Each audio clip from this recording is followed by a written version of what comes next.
We can't be seen yet. Let me know when you all are ready. Let's do it. Whenever. Trade in. All right. 3, 2, 1. All right. Hello, everybody. Welcome to the inaugural episode of Three Dudes Walk into a Storm Raven. I'm Rick with NoobHammer. We're here with Derek from 40k Dirtbags and Quinn from Warhammer 40k.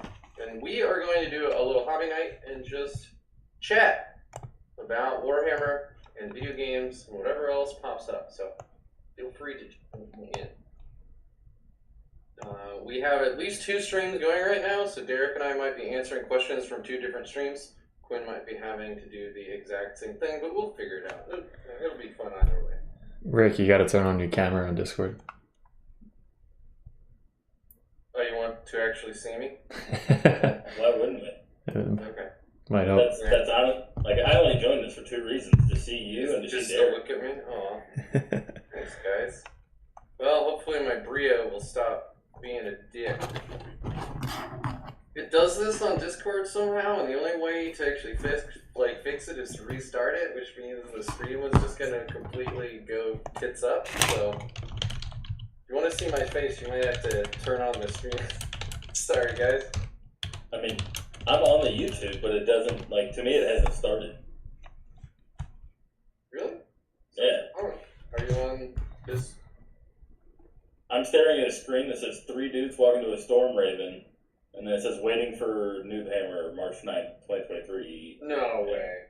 No way. Oh, God. I don't... It said we're live on NoobHammer. Oh, I don't know. I'm just relaying information. Because, like, I can see the chat. Ah, I see this dude says here is no video yet. There it is. Yeah, it's here. Okay. I'm going to turn it off so that you don't have to. Yeah. Alright. There. No needed stuff. Alright, now we're good. Sorry about that. You just confused the shit out of me, sir. Oh, you're still spinning on my screen. Restart it, man. I'm looking at it. Oh, on Discord. I don't think that's going to fix, guys. Go to Discord and just change the video. Like Discord, so. Alright, this is the kind of fun stuff we get to do when we're working a new format with 3 total people in it. So anyway, yep. I'm gonna unplug the camera and plug it back in, but I'm not restarting the old Discord. It'll just be me and Quinn, sexy faces. Oh yeah. I'm not complaining. I did make an old fashioned, so we're good. I made a mezcal Negroni. Sounds fancy. I used to drink quite a lot, and then weirdly enough, after we opened up the brew pub and game store the other year, I was like, I probably shouldn't drink as much as I do, because it's all free now. I mean, yeah, and it was just like, when I finally figured out that I maybe had something to lose, it made me not want to just put it all in jeopardy. Oh, I see. So now I drink when I'm, well, one, I used to have just like, I used to be functionally an alcoholic, runs deep in my dad's side of the family. And I was like, I hate going down that hole, so now in order for me to drink, I want to make sure that I'm in like a very clear, like, state of mind, and I'm not using it to suppress something just because I'm happy. 100%, and surround yourself with good people. Yeah. It's good. It is very good to have those boundaries, dude. Let me tell you how hard it is to go to Vegas with those boundaries, though. Especially when there's beer literally everywhere. Well, right. I mean, what do they say? You're right. Like, it's easy to have morals when they aren't ever tested, right? True. Hi, Rick. We can see you. We're good. Yeah, I see that. Hey guys, there we are. That's right. I am working on 2 Helverins. I'm going to a GT this weekend, and they both have to be painted, and they're not even built yet. Holy shit. I'm having a great time. I have to base them as well, and because I need to, I'm bringing my Grey Knights, and so I'm going to paint them as Forge World Demos, which is the Grey Knight Forge World. So I also have to base them like my Grey Knights, which is a whole thing. So I'm going to be busy tomorrow and tonight doing a lot of painting. I'm going to be doing a lot of airbrushing, which should speed things up quite a bit. So I tried airbrushing for the first time the other day, and let me tell you, I spent far more time trying to unclog my mistake than actually airbrushing. There's a learning curve for sure.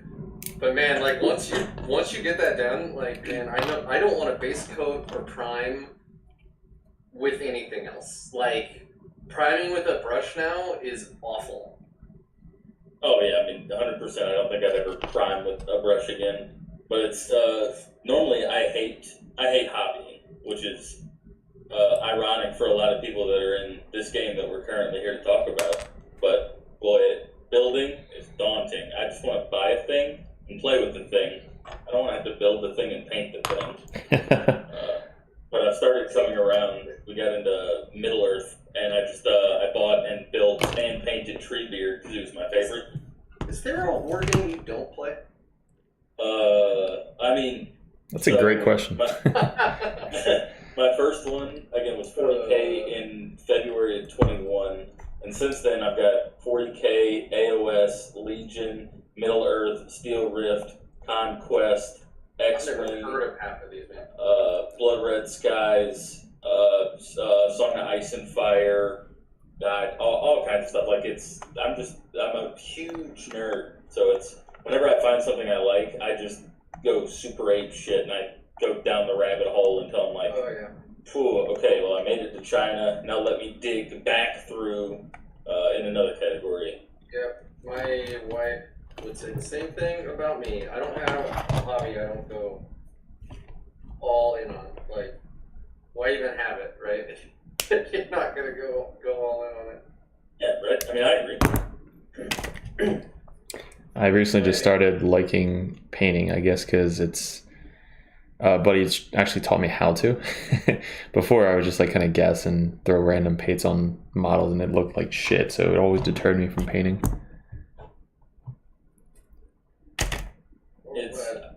I've discovered I don't like assembly line painting. I want to be able to paint one thing the one way that it should be and then never have to touch it again. But it's so different. Like I love assembly line painting. Like I like to have like 20 interceptors up. I prime them. I spin them out from like 1 through 20, and then I base coat them all, and then like 1 through 20, I switch paints to like Drakenhof, Nightshade, fire them all from below for a nice, cool blue like shadow, and I do 1 through 20, and then I switch paints and I go like top down for an awesome highlight, you know, and then I'll do it all with weapons and stuff. I don't know, batch painting, like it's probably my ADD. It helps me feel in control. I mean, I understand that, but I don't know, it's, when I was painting my Treebeard model, I was having a lot of fun because it was, I think one of my favorite things to do now, I think is just dry brush. It's just something about like taking the smallest amount of paint, rubbing off all of that paint, and hoping any of it touches crevices. Okay. You have given my buddy who is watching this so much ammunition with all those statements. You got rubbing off. You got. If somebody doesn't make it, the remarks, I'd be upset. Come on, Tony, where are you at? This is why, dude. Like Sindri, I'm telling you, I don't like. I gotta be honest. I'm in kind of a Warhammer funk lately. There's a lot of stuff like going on with my family right now, and so like me having the emotional like aptitude, like the bandwidth to like schedule games, to like build lists, all that stuff is actually kind of hard. But so I don't know. I also am that guy who I have a million projects at the same time. Like I'm not just gonna paint my Grey Knights this week and my Helper, and like I want to paint my demons. I want to paint my Deathwatch. I got a whole bunch of D&D minis that I want to paint. I'm printing them way faster than I can paint them. Well, you know, like my campaign right now, my players are in a dwarven bastion city, and so I painted up or like printed out 20 or 40 different. Probably around 30 like dwarven models of various types. I got mages, I got druids, I got shaman, I have fighters, I have bannermen, I have bards. Like I printed them all up, and I'm starting to individually paint them. And that's where I've been spending most of my like painting time. That's fucking dedication.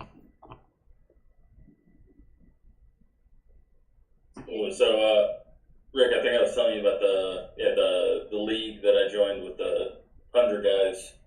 Oh yeah. So I signed up. I'm running Custodes, and that's the last couple games that JP and I played. That's what I was running, and I built a list. Where the hell's my phone? There it is. I built a list the other day that. Feel free to if you guys know Jack. I don't know jack shit about Custodes. As I'm building them right now. Like 3 times, but this one I made has a lot of bodies. So we're still just running the Emperor's Chosen. We got the backwards for Custodes. Like, aren't you supposed to bring the fewest amount of bodies possible? You're like 5 models done. I mean, yes, but so I got. No, it's weird. I got a whole. Say what? Dude, I got a whole Custodes list in less than like a week, just because of how few models you need. Oh yeah. Like you get the patrol box, and that's like 3/4 of your army right there. and then you just need wardens, and then you're good to go. So this list is rocking Shield by Captain, Trajan, 2 units at 3 Sword and Board, unit of Prosecutors, 2 units at 3 Sagittarum. What are prosecutors? I've never heard of them. They're a more different like Sisters of Silence. They're the troop version. Okay. 2 single model Terminators, so you just drop in for behind enemy lines. Yep. 3 units at 3 Wardens. The Praetor with dense bubble aura, and then 3 Palace Grab attacks. Yeah, that is the longest Custodes list I've ever heard in my life, because they're so elite and they cost so much. Usually you don't hear anything like that. Well, it's like so I'm super high on the Palace Grab attacks, because they're only 95 points for 8 wounds, 5 up in ball, not a 4 up, but they still get the Emperor's Chosen, 4 up the mortals, and the reroll. They move 16. They hit on 2s. Their strength 5, toughness 6. I hate all of this. And then they've got 2 twin, some name I can't pronounce with an A blaze cannons. There's 2 profiles.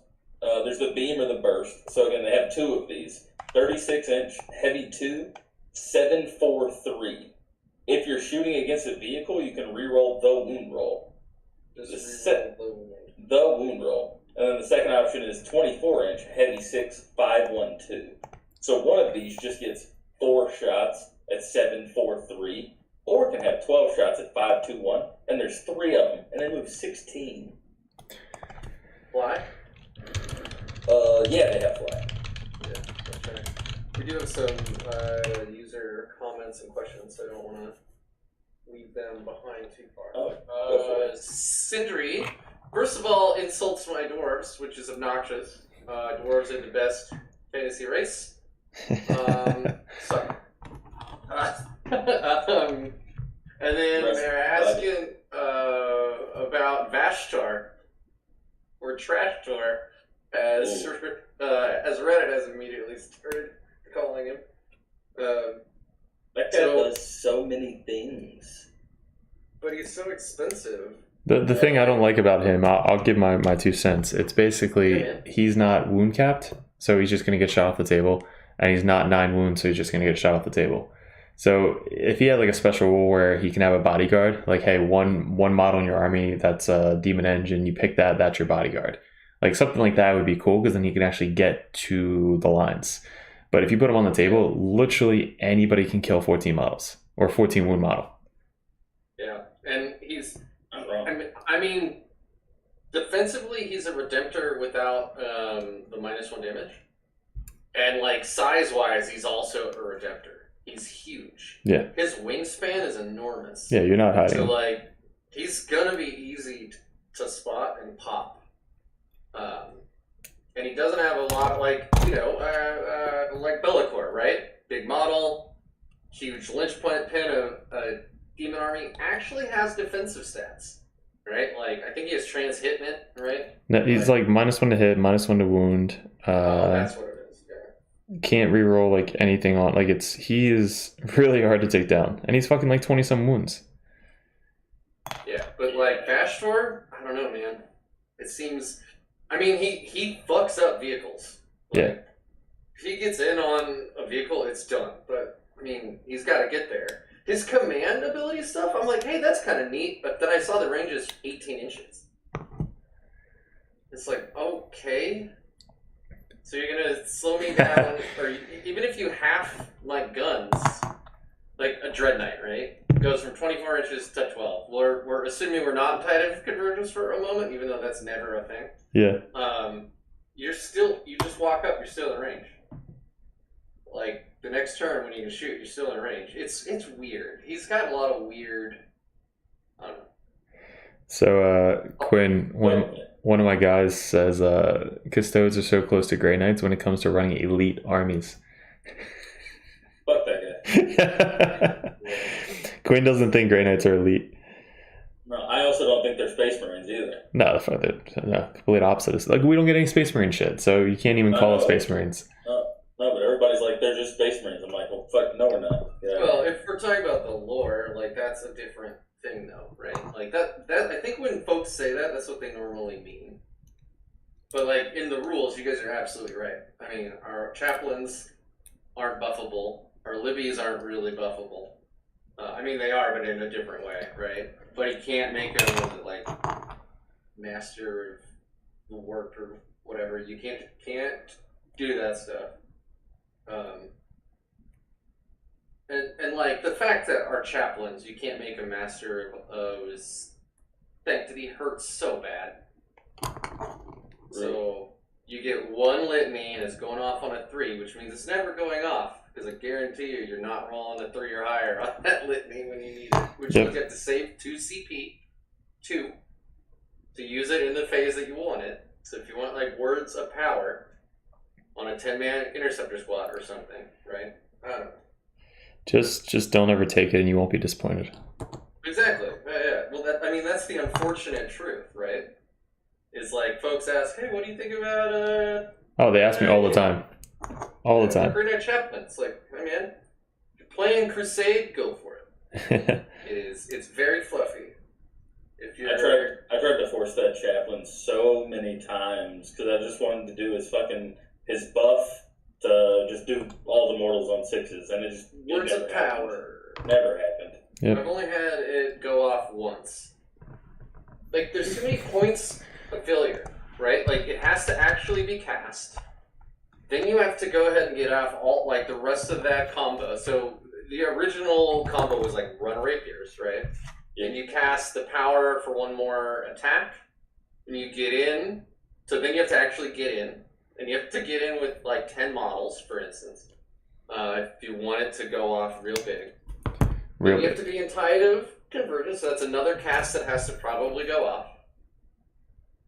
And then when you're finally in, and everything's gone well, like, yeah, you can do 36 damage and 14 mortal wounds. It's like, what? Not worth it. I've popped a greater brass scorpion from down like 2 wounds to just dead in one fight phase. That's the only time I've had that combo actually pop off. But it took 110 point chaplain. It took 10 interceptors, which were like 280 points at the time or something. and it took casting the Rapier's Brotherhood power specifically, and then I also used their stratagem.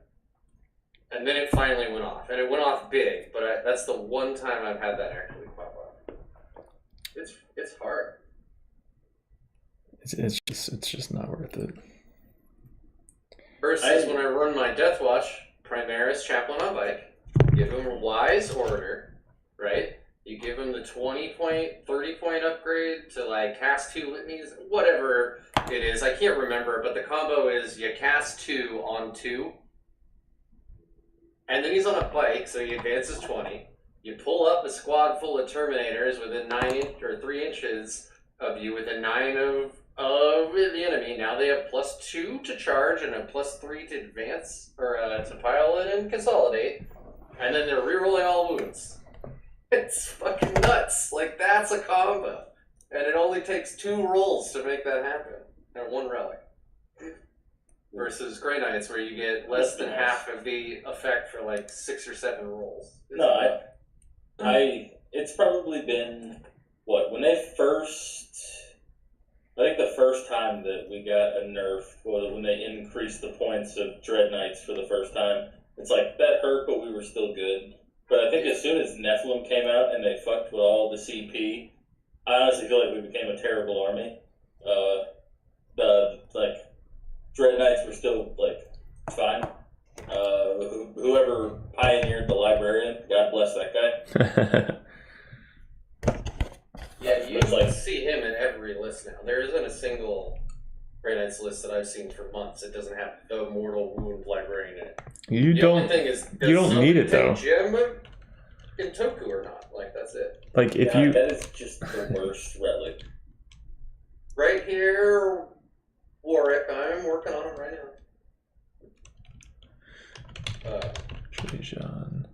You don't need the Mortal Wound Librarian. It's such a good tool to have. But if you take away him, you're saving 1 to 2 CP. And every single turn you can spend your CP on your Dread Knights or sideboard ammunition or shunting. So if you have an all Dread Knight list and you just get rid of the Libby, you have a lot more CP to actually do shit. Because I spend 2 to 3 CP a turn on my Libby every single time. Same. That's true, but that Libby is also one of the best charge threats in the game. I feel like if you run a Sword Bearers, you don't need the Librarian. Because you need that CP to actually make the Sword Bearers work. I agree with that. Especially if you're on a Storm Raven, right, Rick? We'll see. One of these days. Don't let me run the list before you, because that would be bad. Aw, well, so with this GT, I'm running 2 Halvern lists. I do have backups in the waiting to win for my friends, by the way. So if I don't finish these, I'll still have Halverns. I just want them to really match my army. I'm being anal retentive. You remember when I said my ADD? Yeah. It will bother me the entire tournament if my shit doesn't match. Oh, you would please never look at my army. Not a damn near nothing matches. I've got metal models that are painted in traditional Grey Knights. I've got my very poorly painted black and pink models, and then I think there's another random pre-painted Librarian that's offset. It's rough. Oh, thanks, Kellen. All these folks were gonna do other stuff, and then they saw the stream was going on, and now they're gonna paint or hang out or listen to us. But so to put this into perspective, Quinn, a lot of my army, the core of my army when I first got into this game, is I bought about $1,300 worth of Grey Knights off of a friend, already painted, that he hadn't played one in years. He gave me for $200. Brought them home, played with them, started to paint stuff, and my painting skill very quickly exceeded what my models had on them, and even my first models. So now I'm slowly going through and repainting everything. So I'm gonna hold this up to the stream camera. So on the bottom here, you can see what my Rhino's paint job used to look like And I just didn't repaint the bottom because nobody sees it. But I repainted the rest of it to match the rest of my army. And I'm not done yet. Like, this is just base coats, basically. But, like, you can already see it went from, like, lead belcher with heavy-handed Dragonhof Nightshade just brushed on to an airbrush slow fade from Dragonhof Nightshade up through Grey Knight Steel to Vallejo Air Chrome on top. And then I'm trying to keep like everything just nice and beautiful and like all the panel lines proper because it's a Grey Knights. Like their stuff has like runes and incantations in it. It's supposed to always look, you know, like pristine. And so I've gone. That looks great. So I'm repainting my army. Is what I'm saying. And that way it matches the way I think it's like I feel it should match. If that made any sense. I don't think that was English, but whatever. No, I'm actually on my character sheet. I speak ADD. So oh, perfect. The box with doors, man. 15-inch move. I think it was it Derek that turned me on to this, or was it you, Quinn? It might have been Derek. The 15-inch move out of the Rhino with interceptors as one of the, like, it's one of our only tricks. Vanguard veterans can't do that shit. They take up 2 spots. If they can even get in a Rhino, which I don't even think they can get in a Rhino. They can get in Land Raiders. Anyway. When you move them, it's even funnier. They're like, wait, you can get back in? I'm like, yeah. Different phase. Yeah. It's so good. And like, what's the 6th objective? There's a, oh god, let's go to Wikipedia. That is Cry Salvage? Yeah, that's it. The 6th objective mission where like it's all not symmetrical. Anyway, if you have the front bumper of your Rhino on your deployment zone, you can reach your opponent's deployment zone with interceptors with a 15-inch move. You can just tow in there. About a 1/4 inch of your base can get onto the actual like plate around the objective, and so immediately you just have like insane threat. Yeah, so right first thing, sometimes all you need is a 1/4 inch. Second thing, I really liked the gesticulating of the hands when you were trying to portray not symmetrical. It was very Vogue of me. Yeah, I loved it. How many is too many what? Rhinos or interceptors? Because the answer to the second thing is there aren't enough. And if I could take more than 30, I would.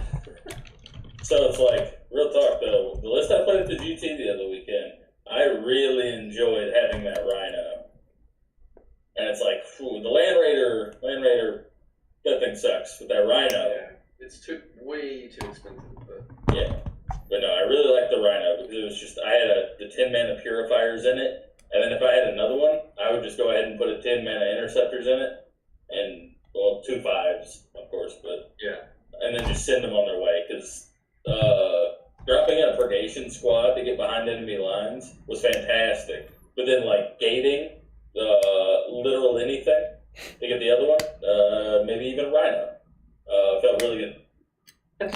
Dude, a Rhino won me a game at LVO because it contested an objective that Gaz was on, Gazgul, and then when he moved his Goths up to do the action, get the good bits, I fucking charged the Gretchen through the wall, stopped the action the next turn. They ran, and then he couldn't do the action because he was in combat.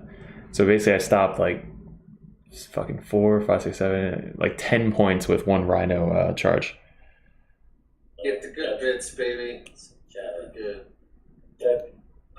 That secondary is so free. Yeah. So how many are too many Rhinos? I 2. think I could make the case for 2, but 1 is pretty clutch. One's really good. And then your question about the Razorback, I know Quinn's been playing around with Razorbacks, but you can't actually put 5 interceptors and crow in a Razorback because they only fit 5 power armor models. You could fit crow and 5 purifiers in a rhino. Because one I can easily see in almost every Grey Knight's list, and the only reason I'm not taking one to this GT is I really want to play with the Armigers and see how they go. Razorback is 6 models, right? Yeah, it's 6 infantry. Oh, I thought it was 5. No, it's 6. 6. That's why I was doing the strikes. Oh. Yeah, I was doing crow and a 5-man strike squad. Okay, well then I'm completely wrong, and you should ignore me, Callum. You can tell how fucking good I am at this game. Actually, you can just tell reading. I've actually used Razorbacks. Reading. Exactly, reading. Yes, as we all know, It's hard. it is. Full disclosure, I'm from the South, so I never actually learned. I just kind of look at the pictures and go from there. I don't see putting a Purgacia squad in a Rhino, unless it's like the middle of the game and you're trying to save them for something. Like, the 15-inch move from the Interceptors is just nuts. Like, You hop over just units and charge their characters that are hiding behind everything. it's so good. It's so good. Like, even when you, like, in your list discussion phase, if you remind people of that,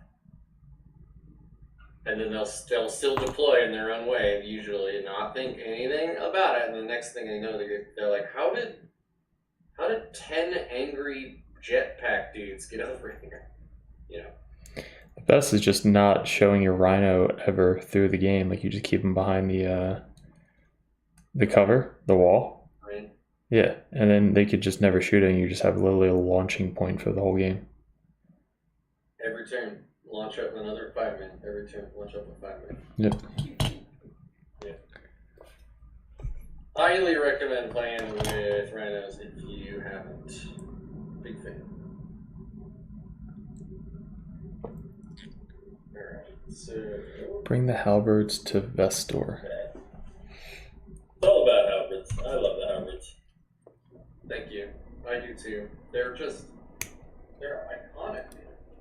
Well, I mean, I say that, but let me preference. I do run not halberds in my list as well. All of my strikes have swords because I feel like if somebody wants to get that close, they're probably going to be a fast unit that probably have just like a low armor save and no invuln, and are going to be toughness 4 or 5. So I just want to make sure they die. But yeah, I do really love halberds more now, so that way we just wound on 3s and 2s again. Well, plus have strikes have a hammer hand, so you can just reroll it anyway. Yeah. Hammer hand. Yeah. That's one of my favorite psychic powers. Trajan is done. I have swords on all my strikes for sure. So you gotta show us your Trajan if he's done, man. Like, you can't just say that. It's not a lot of good lighting. Well, now you're just a tease. Hello. Oh, he's built. Got it. I thought you meant like done, like all done. No, literally just open up this box today. Got it. Now we got Here, Lars. here is Misery with the elephant in the room question. How do you deal with fucking Dark Angel Terminator spam? So the best part is I think the Terminator spam build is so much easier for us than the bike build. The Raven Wing? Yeah. Explain how. Terminators, real slow. Terminators, not great against mortal wounds. Bikes, real fast. Bikes get angles. Bikes have really good invuln. Bikes can get +1 to whatever they want to do. The bikes are much harder in my opinion. The terms, it's hard for Dark Angels that run the Terminus to respect your deep striking. So it's like, if you just want to shunt and harass their home objectives, what are they going to do? Turn that blob of Terminators around and march 5 inches at you? That's fine. Come back. That is true. They are really slow.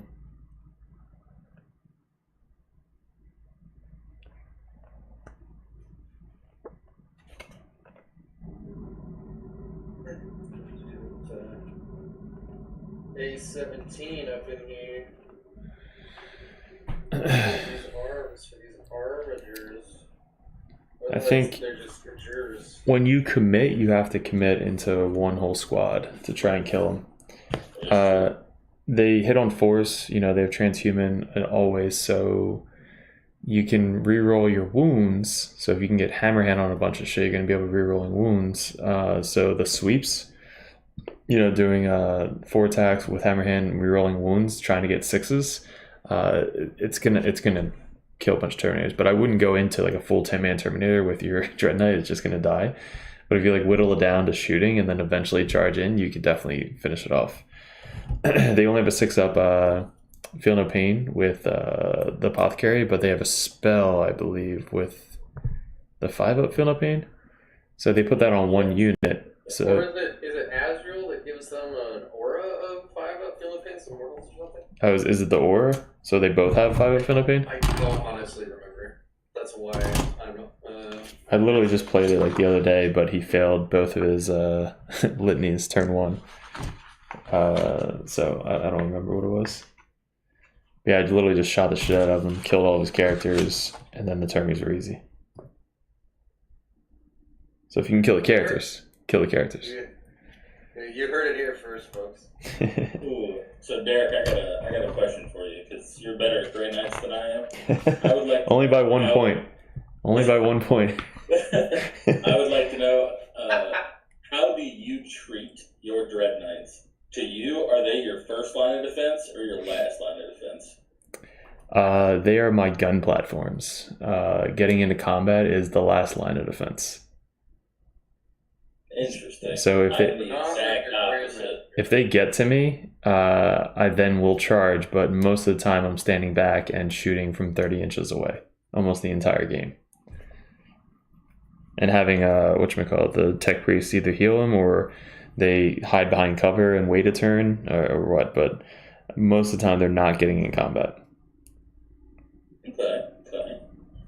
Yeah, I'm the exact opposite. To me, if my little guys die, I lose the game.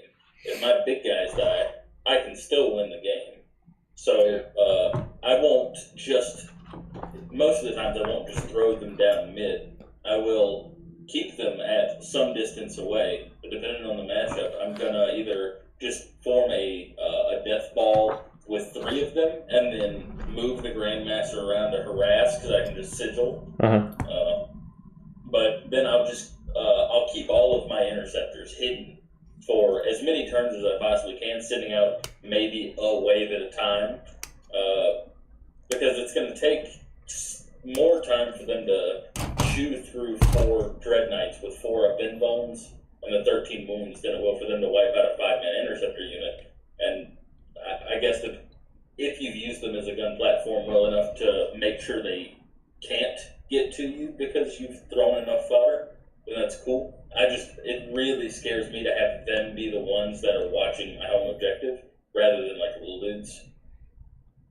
I do, again, the opposite. I use my interceptors as missiles and trade. Like if I can trade their 120 points every single turn, I'm going to win because my dreads can shoot off the other, 180 points. So like against the Dark Angels, I used 2 Armigers, 3 Dread Knights, and my Grandmaster. And I killed one of the big speeders tanks. Turn 1.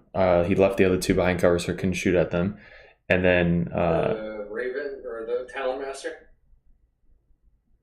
That's their weird character speeder. No, so he had 2 of those. Yeah, he had that guy, he had another one, and then he had 2 bikes. One was a chaplain, one I think was an apothecary, and then he had Azrael. 2 20-man blobs, 3 scout dudes, and 3 tanks. So like the tanks, 130 points tanks, they have like all the weapons on it. Those things I wanted to kill as soon as possible because they're the ones that are going to kill my Dread Knights. So turn 1, I killed one of them. Then shot back, he killed one of my armigers and took one dread knight down to like 3 wounds. And then my clap back was he shot my Grandmaster gated behind his lines, and then I deep struck the librarian, and my Grandmaster was able to kill one character. Libby kills the other character. We blew up the other 2 tanks with everything else, and then my Interceptor squad hopped out and charged the other character. So he lost 4 characters and all 3 of the tanks. So all he had left was Azrael, 2 20-man blobs, and that's it. So he kills my Interceptor. 20-man blobs, Terminators? 2 20-man blob Terminators, yeah. So he 20-man blobs. I'm sorry, 2 10-man blobs, 20 in total. Okay. I was like, they can do that? That's insane. So he then longer line that would be.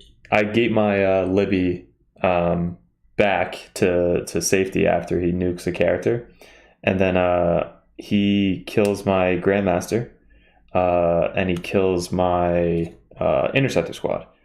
So I still have 3 Dreads, 15 Interceptors, Strike, 2 Libbies, and an Armiger left to just plink off the Terminators for the rest of the game. Yeah, if they lose the Apothecary and Azrael, the Terminators are still very good, but far less scary. Yeah, I just went character hunting, and it worked out really well. So Sindri's asking, with that information on the Terminator block being easier, how do you deal with pure Raven? If they just bring bikes, if they just bring if Warwick is still in here, he mains Dark Angels and did even when they were bad, so no booing, please. How would you deal with that? Because they're so fast. They have Melta, so much Melta. If you don't make your Aura Invul saves on your Dreads, they just fall over. Just deep strike all your Dreads. And get the Alpha Strike. Basically, don't let them shoot you. But do you target one unit of bikes, and you just try to pop one unit of bikes and then leave 1 or 2 more running around the board for the rest of it? This is the honest question. It's not like a trap thing. No, I mean, I try to kill whatever can kill my Dreads. That is the whole point of the game. Is if my Dreads are alive at the end of the game, I basically won.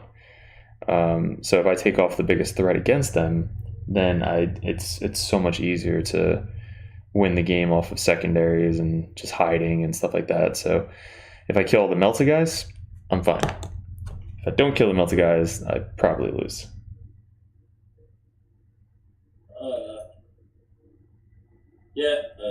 I do agree. The Meltas are a fucking very deadly problem. And you can also roll a shit ton of 4s. If they shoot your guy and you roll 3, 4 4s, then you're like, all right, well, they're dead now. Yeah. Devastators are fucking scary.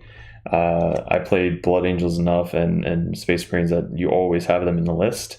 So if I can kill them as soon as possible, then my Dreads can sit in the open from 30 inches away and shoot people. But if they're still on the table, dude, you're scary. I've only played the matchup one time, and because of that, the only real advice I can give you that isn't just speculative is pray. Pray they roll bad. Yeah, it's not religious. Just go first. Just don't go second. Just go first. Yeah.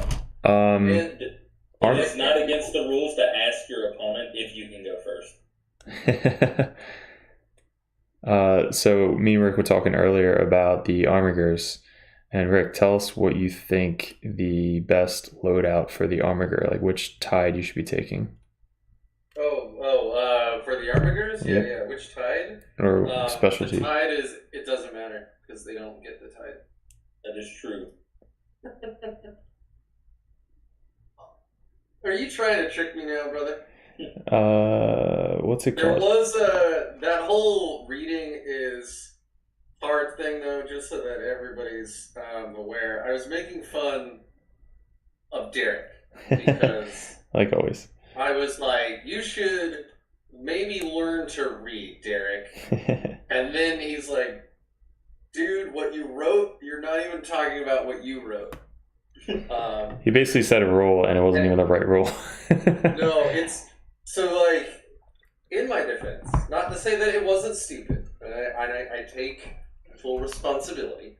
But like, I was at work in a meeting, talking on Slack to another person at work, and talking to these guys on Discord, while also trying to learn Armiger rules on Wahapedia. So like, my brain was completely shattered, and I'm sure somewhere that comment I made sense. What was funny is I was trying to give you shit, and it just went right back into my own mouth, is really what happened. So you thought that they hit on twos, and Quinn was like, how the fuck did they hit on twos? You're like, right there in that thing. I'm like, bro, this isn't even the same strat. Yeah, I was talking about a different strat, but thinking about the stratagem there's not even a strat to hit on twos. Beasts, which wouldn't count into Deathwing Terminators, which is so I was close. Confused Close. Myself. Okay, but is that what you're doing, the Hunters of Beasts instead of the Mysterious Guardians?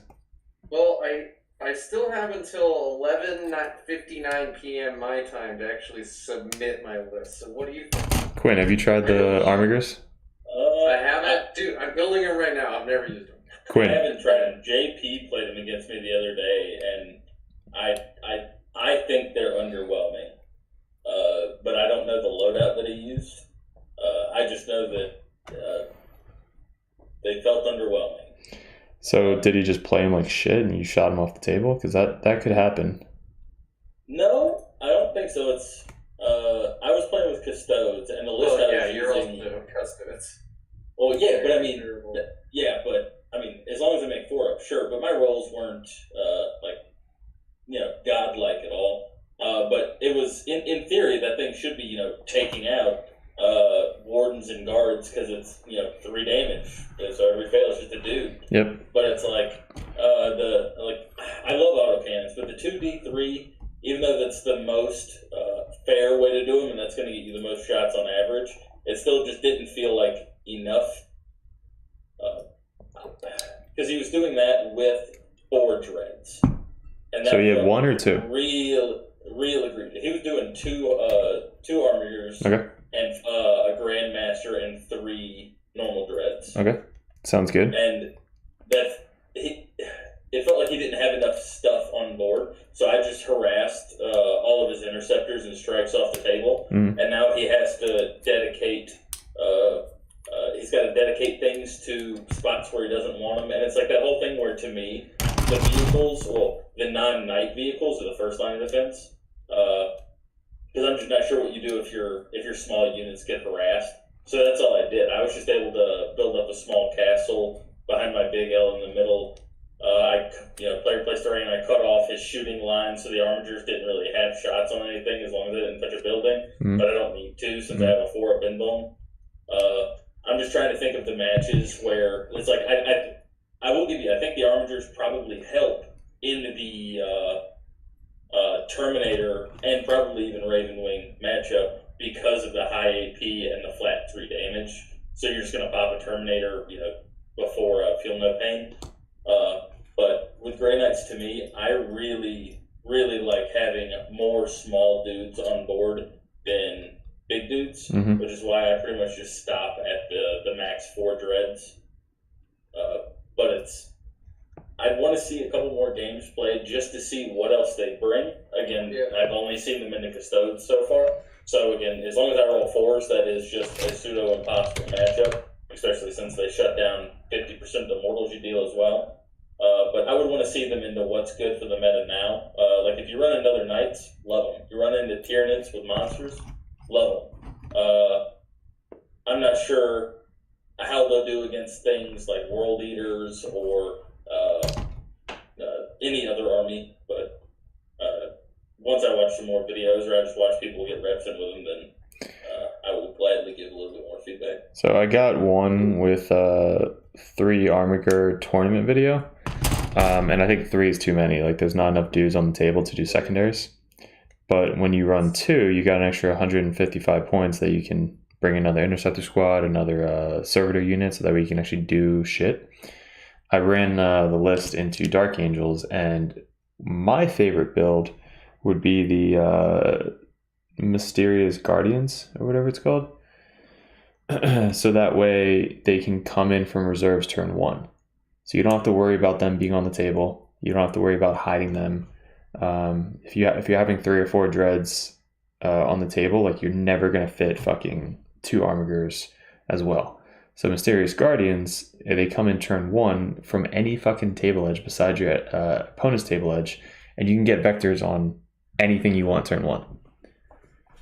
So they basically they walk on to both of them. You can spend 1 CP. They auto wound on 6s. And you can kill probably 1 to 2 units of regular dudes, or you can blow up 1 to 2 tanks, while all your other dreads are moving across, getting other vectors on everything else. So, and they're obsec. So sometimes if you walk on, you can be within 6 inches and get it on objective.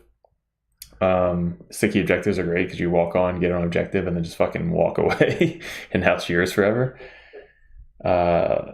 So then with Mysterious Guardians, it's more defensive. Like I play Grey Knights because with the redeploy 3, and if you go first, you're basically redeploying to get crazy lines on the opponent, as well as 2 armorers walking in from the side table shooting their backfield.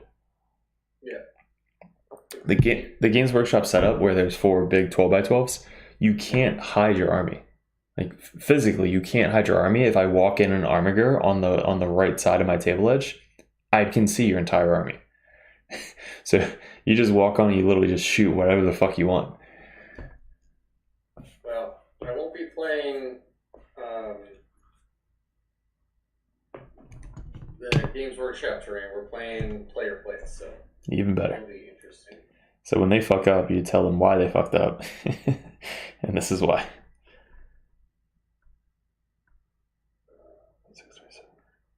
Shield Humanity, Divination, Librarian, Shield Humanity, Psychic Epitome. Yeah, Mark's my boy making me all the 3D prints. So he found a crown, the Nocturne crown or whatever from Chaos. Mm-hmm. He found a 3D print of it. Fucking 100 points for CP every single turn.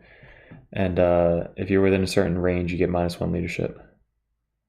Ugh. And you can switch out a power or a prayer mid-game. Beautiful.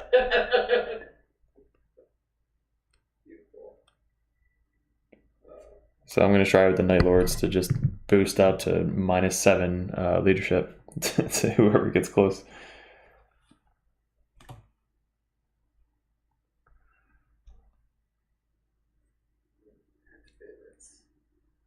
And then that gives me 25 points. What Do do you I have, want do to you have foretelling of Locust? I do. God, I can't. Like, Alright. you have to understand. I know a lot of you take this because you're good at the game and you can use it to play mind games. I take it because I'm bad at the game and I fix my mistakes. Both. But it's basically 25 required points. I agree. I never leave home without it.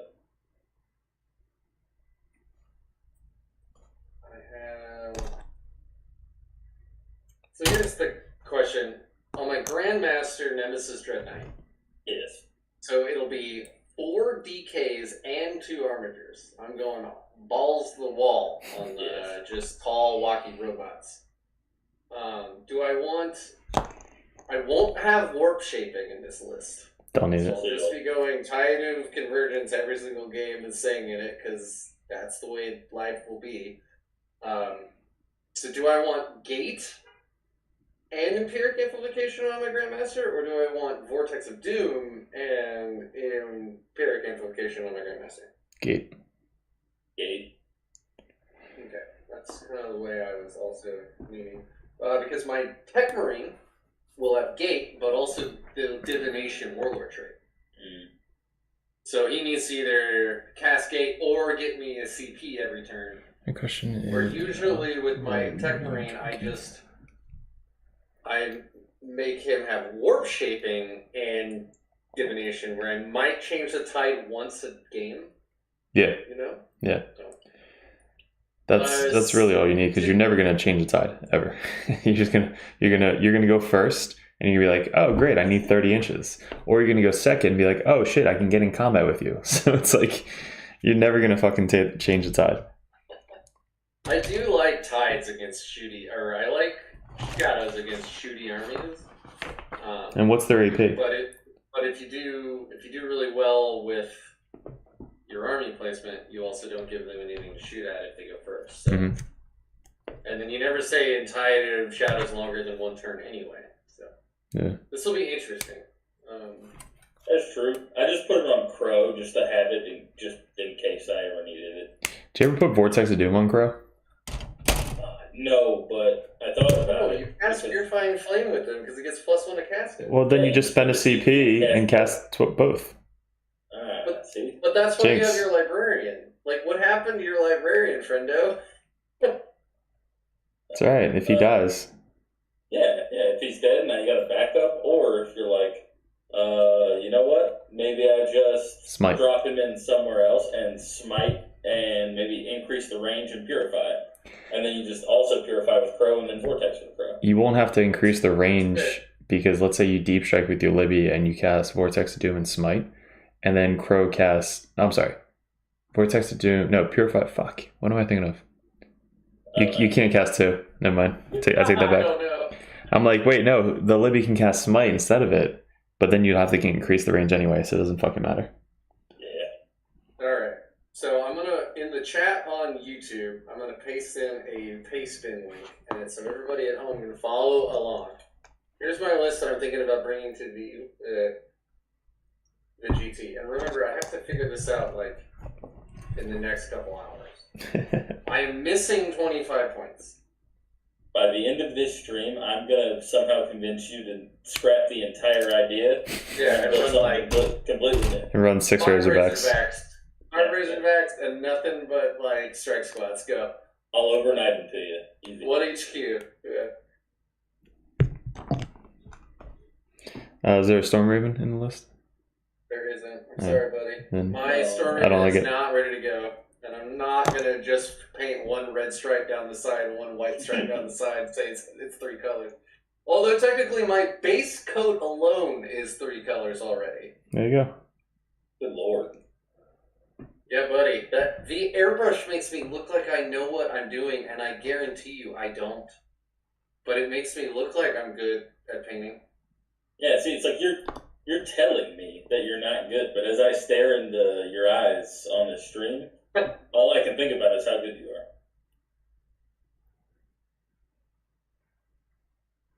are. I do these sweet baby greens, which nobody, I don't think, has ever said before, but there you go. Is it reserve dead?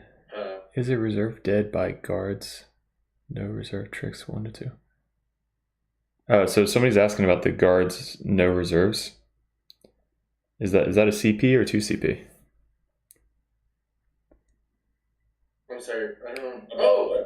Do guards stop people from coming in from reserves for 1 turn? Well, the chat moved a lot faster than I noticed. I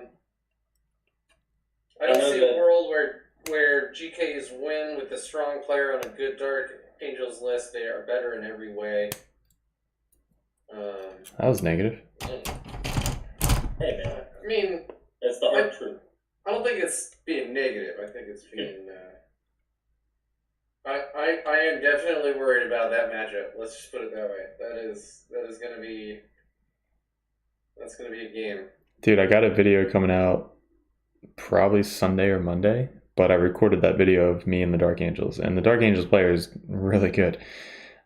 He plays like top 18 in Nova, and he won the last RTT. He got 297 out of 300 points. Yeah, that's one of the. There's a guy in my local Jed, and he's been playing Dark Angels since they weren't great. And he said that his last like 6 or 7 games, he's he's like dropped like 12 points total. Yeah. So honestly, it's just outplaying him. 98 to 100 every single game. Yeah, you just got to outplay him. And Jed's good. He's a very good player, but he's not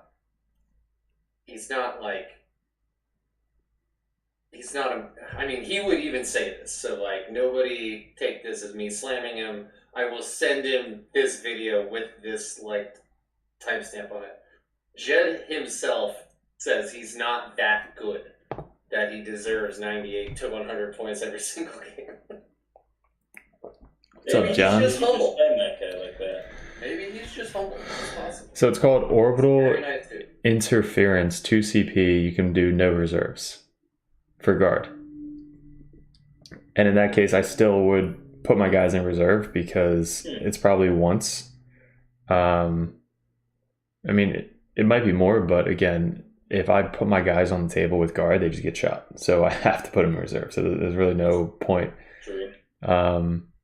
And this is good information. I take like secondaries and stuff to make my opponent spend CP. For Chaos, I took Warp Ritual against Black Templars.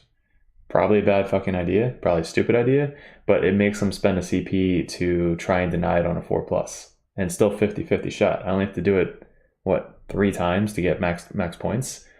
So I'm going to take it every single time for him to spend points. And then if he spends that 1 point and now he doesn't have 2 CP to interrupt, boom, that could be a whole fucking game right there. Like, you can literally go ham with your entire army to charge his whole force because he can't interrupt you. That happened to me into the Demons player at LVO. He only had 1 CP going into my turn. So I literally said, fuck it. I literally ran everybody forward and charged because I knew he couldn't interrupt. So that 1 CP made up for the entire turn of charging. Boy, that shit just blew my mind. I'm not going to lie to you. I'm not even that good. I followed you 100%. I completely followed you. Oh my god. I would not have been able to force them to spend CP. If there's an option, hey, I have an interrupt for 2 CP, good, fucking use it. Do it. I don't care. Like, you're 2 CP less now. There's so many good strats for 2 CP that if they have to use it, they're not interrupting, they're not doing this, not doing that. Like, I don't want to spend CP for shunts because it's so fucking expensive. Like, if I could not shunt, I won't shunt. I will only shunt if it's like turn 5 and I need 1 more teleport assault. That's when I'm shunting. Yeah. Rick's over here like, damn, I understood each of those words on their own. Yeah, exactly. Individually, I follow. I can't score if they have no money. No, it's just like, I never think about that. Like, I go in with a game plan, right? Like, I build a list and, I'm like, okay, I'm going to primarily do behind enemy lines, teleport assault, purifying ritual.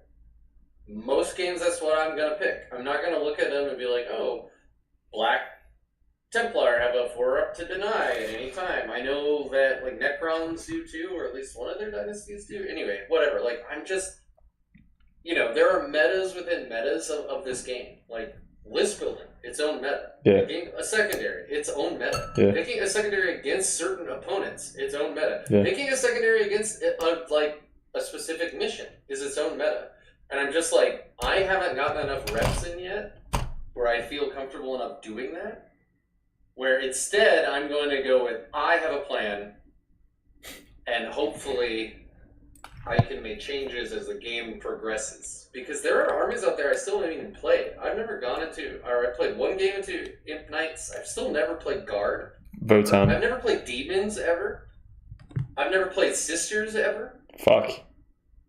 Yeah, like, there are entire very good armies out there I've just never played into. I've played Nids a ton. I've played Chaos Space Marines a ton. I've played Death Guard I don't even know how many times.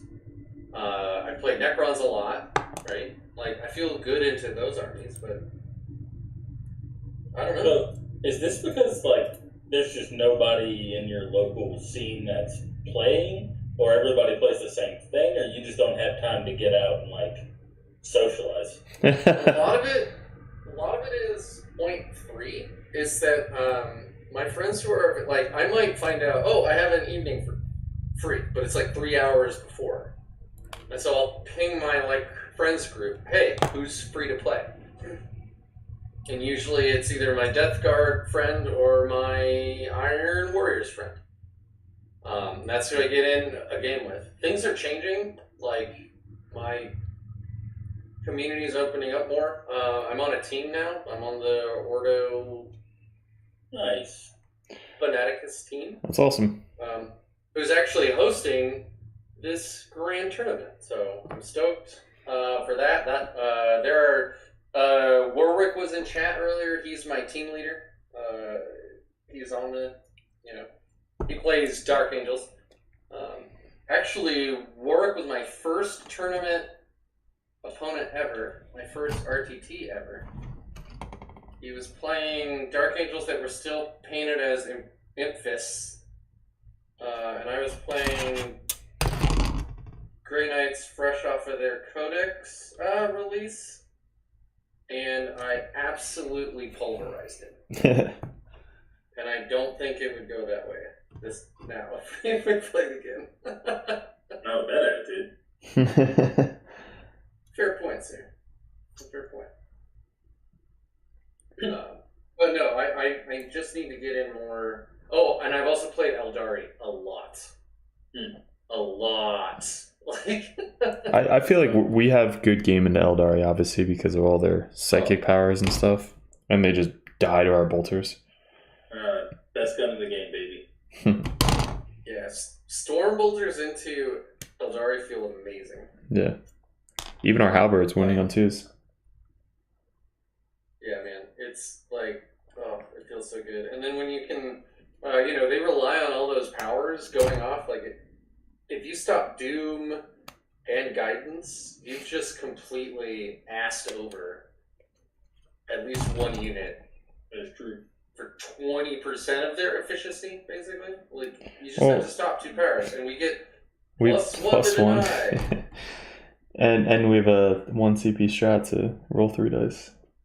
Yeah. That's some bullshit. My first tournament Eldari opponent, I'd stopped every single cast they had.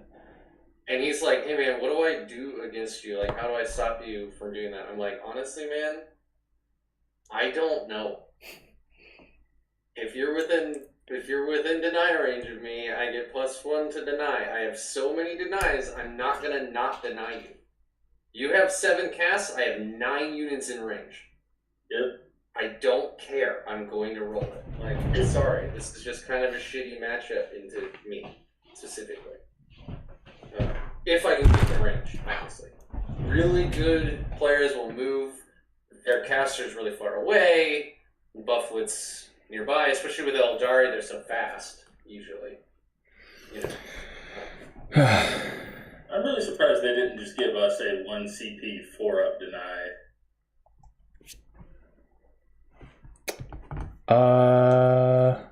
Why does T-Suns have you keep all 3 dice and we have to drop the lowest?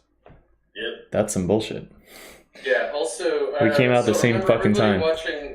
Everybody watching my stream, remember that Derek's also streaming and answering questions on his stream, so...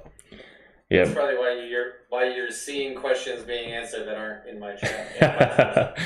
Well, my boy Frank sent me 10 wardens. So I bought 10 wardens from the shop from store credit, and then I got another 10 coming my way, and then I bought all of the shit that I'm putting together tonight. Basically makes up the entire Custodes army that I'm playing with. I don't know, I think I spent 95 cents because it was store credit.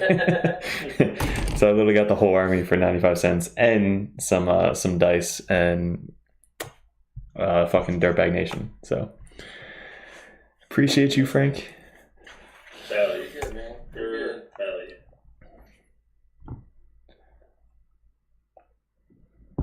Pew pew pew pew pew pew pew.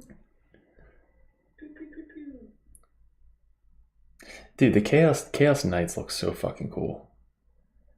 But they don't come with the Armiger autocannons. They only come with all the other bits. I don't think they have exact Armiger ones, but they still have pretty good long-range blasty blaster. I played my first Chaos Knight game at that RTT that I won, and it was really funny because he's like, I've never played into Grey Knights. I'm like, cool, I've never played into Chaos Knights. Let's do this. God, I was messing around with Chaos Knights last fall / like early this winter, and I was having a lot of fun with them. The Abominant has to be one of my favorite models. Dude, and when you do like the house that gives them 4 more wounds. House Herpetrax. Those 4 wounds were insane. Like, I could easily do 24 wounds. I could not easily do 28 wounds. Well, it's like, it made it live like 2 turns longer than it should have. It felt really good having a model that has trans hitman and no rerolls. So that felt really cool. Dude, that in Chaos, I love it. Like it's such a good combo. Like Trans Hitman, Feel No Pain, like dude, my Black Legion list is fucking scary. Like I think if I see it across the table, how the fuck do I beat this? With Grey Knights, Death Guard, like any of that shit. If I was playing myself against Black Legion, I'd just be like, all right, let's just roll 4 up because I don't even feel like playing this game. Like the Grey Knight list just dies. I played my buddy who plays Black Legion. I told him about the Veilbreaker play right when the Codex came out. I was like, this is going to be my thing. If I play Chaos, this is what I'm playing. So he started playing it, and I'm teaching him like how to run it and stuff. And we played 1 game with it, and I literally told him, all right, Veilbreak now. He's like, you sure? I was like, yeah, do it now. So he takes over the one side. He kills like 2 strikes, intercept the squad, put his Terminators on my objective. And I'm like, great, well, I literally can't kill them, so I'm just going to run away. So I run away, and for the rest of the game, he literally just keeps moving forward, advances and charges the next unit, kills them. Like, and it's such a bad matchup that if you have a decent player with Veilbreaker play that gets everything off, you can't touch it. You can't shoot it off the table. You can't charge it off the table because they're Sinesh, so they just fight before you. We don't have any fight last in our codex, so we can't make them fight last. Well, we have 1. We have 1, the True Name Shard, and it's only usable against demons once a game, and they have to be within like 6 inches of the unit. So like I said, we have no fight last in our codex, so yeah, it's so bad. And we do great against demons. Like we don't have to bring it. It's worse that we have it because it's like then they thought about giving us fight last, and they're like, here you go. Here's like the lamest fight last we could possibly give you. We have a fight first, but it doesn't matter. And it's a psychic action. That's the worst part. Bring like an apothecary. He has fight on death. He's got to fight first. Does he have fight first against characters? Yeah. Against characters or against everybody? I believe it's characters. Okay. Is he the one where he can fight twice? Like you can fight and then fight on death, or he can't fight on death? No, if you fight, you can't then fight on death. There's a sister character that you can fight, and then on death you fight again. And she does like 6 attacks, exploding 6s, hitting on 2s, and then 3 damage in Bloody Rose. So it's like AP4. It's fucking nuts. I faced it the last tournament. Dude, these Wardens look sick. So what do you guys think I need to... Like, I got those 25 points. Grey Knight's 46% win rate. Let's go. Can you... I could put in 2 Acolytes for 20 points. Can you cut things to... I've already put in some servitors.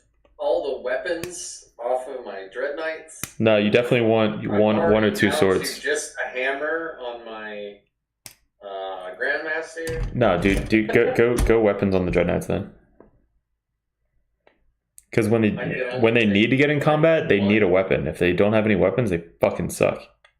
What? Oh man! The fists aren't bad. They're strength 12. Dude, they're bad. They're bad. They're bad. They're terrible. They're bad. What? They're bad. It's a trap. It's a trap. It's a hard trap. They're bad. Like if you thought the sword was bad, the fists are actually worse. The sword was bad with armor content. Now armor content's gone, sword is amazing. AP2 rolling 5 on Marines and 4s on Terminators with 2 damage and 6s do mortals. Fucking great. Okay, weren't you the guy who said I just use these as gun platforms anyway? Yes, but I said if they get to me, I then charge. If they get to me and I don't have weapons, I am like hand tied behind my back. Well, there's no way I'm gonna find 45 points in here without like dropping in. So I do entire group of strikes or something. I do my last fucking thing. I did 1 sword. No, I did 2 swords and nothing on my 3rd Dread Knight because that Dread Knight just either comes in deep strike and just shoots from 30 inches away. That's basically all he does. So he literally is the one that always stays in the back. The other 2 has swords, and then my Grandmaster has a sword. Yeah. So my Grandmaster has the hammer. You love that hammer, don't you? It's basically melee melted, man. Like I actually like the hammer on the Grandmaster. There's nothing only else on the Grandmaster. That hits that hard. Like, Yeah. I have no Melta. I have the Helverins, which are only 3 damage. I can get my side cannons up to 3 damage if I cast Empiric Amplification. Are you running Prescient? Yeah. Dude, the Grandmaster in combat with Prescient is dirty. Rerolling 1s to hit and wound. Yeah, that's great. It's better on the sword.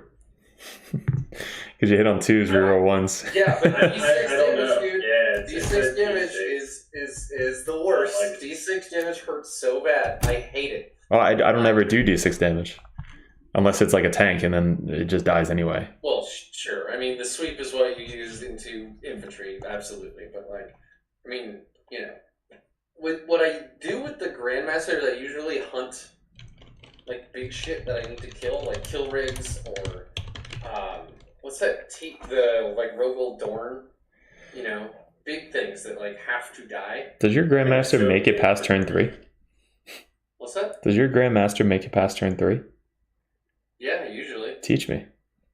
I mean, most of the time I'm cagey with them anyway, unless, like, I'll set him out during deployment, because if he gets shot, I'll just move him. Big deal. But usually... Don't do that. I just play really cagey with him until I need to, like, go, and then I'll gate him, or, you know, something like that. Also, a lot of the people I've played against have learned not to shoot at him. Yes, so if... Then he goes exactly where you don't want him. So here's the thing. If anybody's watching that aren't Grey Knight players, you want to target the Grandmaster as early as fucking possible. Like, turn 1 if you can. So if you give it to them turn 1, they're going to take it. So if you could hide your Grandmaster turn 1, hide your Grandmaster turn 1. And then you should be able to get fucking, you know, within range of 30 inches to shoot something. If not, either shunt or gate him turn 1. If he doesn't shoot turn 1, that's fine. You still have shunt. But if you don't go turn 1 and they force you to shunt, you're not shunting anywhere. You're literally just shunting behind a cover where you could have just started at in the beginning of the game. But I've had games where he's actually they fire at him and then I just move him like where they left a big opening, you know. So I turn 1 drop him last, or like turn 3 or 4. Turn 1. I drop him last during deployment usually. I leave a big hole mostly up near my deployment zone, in line of sight, and I'll see where they've dropped, right? And if there was a big hole in their deployment zone, you know, I mean, you guys also face a lot better players. I was gonna say, like, you're not nothing against the player that you're playing, but yeah, you basically deploy to not have that shit happen. But that's just what I see. You asked.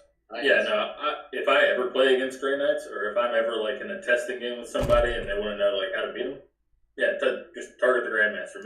Make me shunt on turn 1. Exactly. Because then that's what I did to JP the other day. I was like, I'm just gonna point a salvo unit at it, and he's like, Yeah, I'll shut. He had to move it behind cover, where he had to then move it back towards his home deployment just to get it within range of the reroll ones bubble and the obsec bubble. Yeah. That's like perfect. Now you've set yourself behind.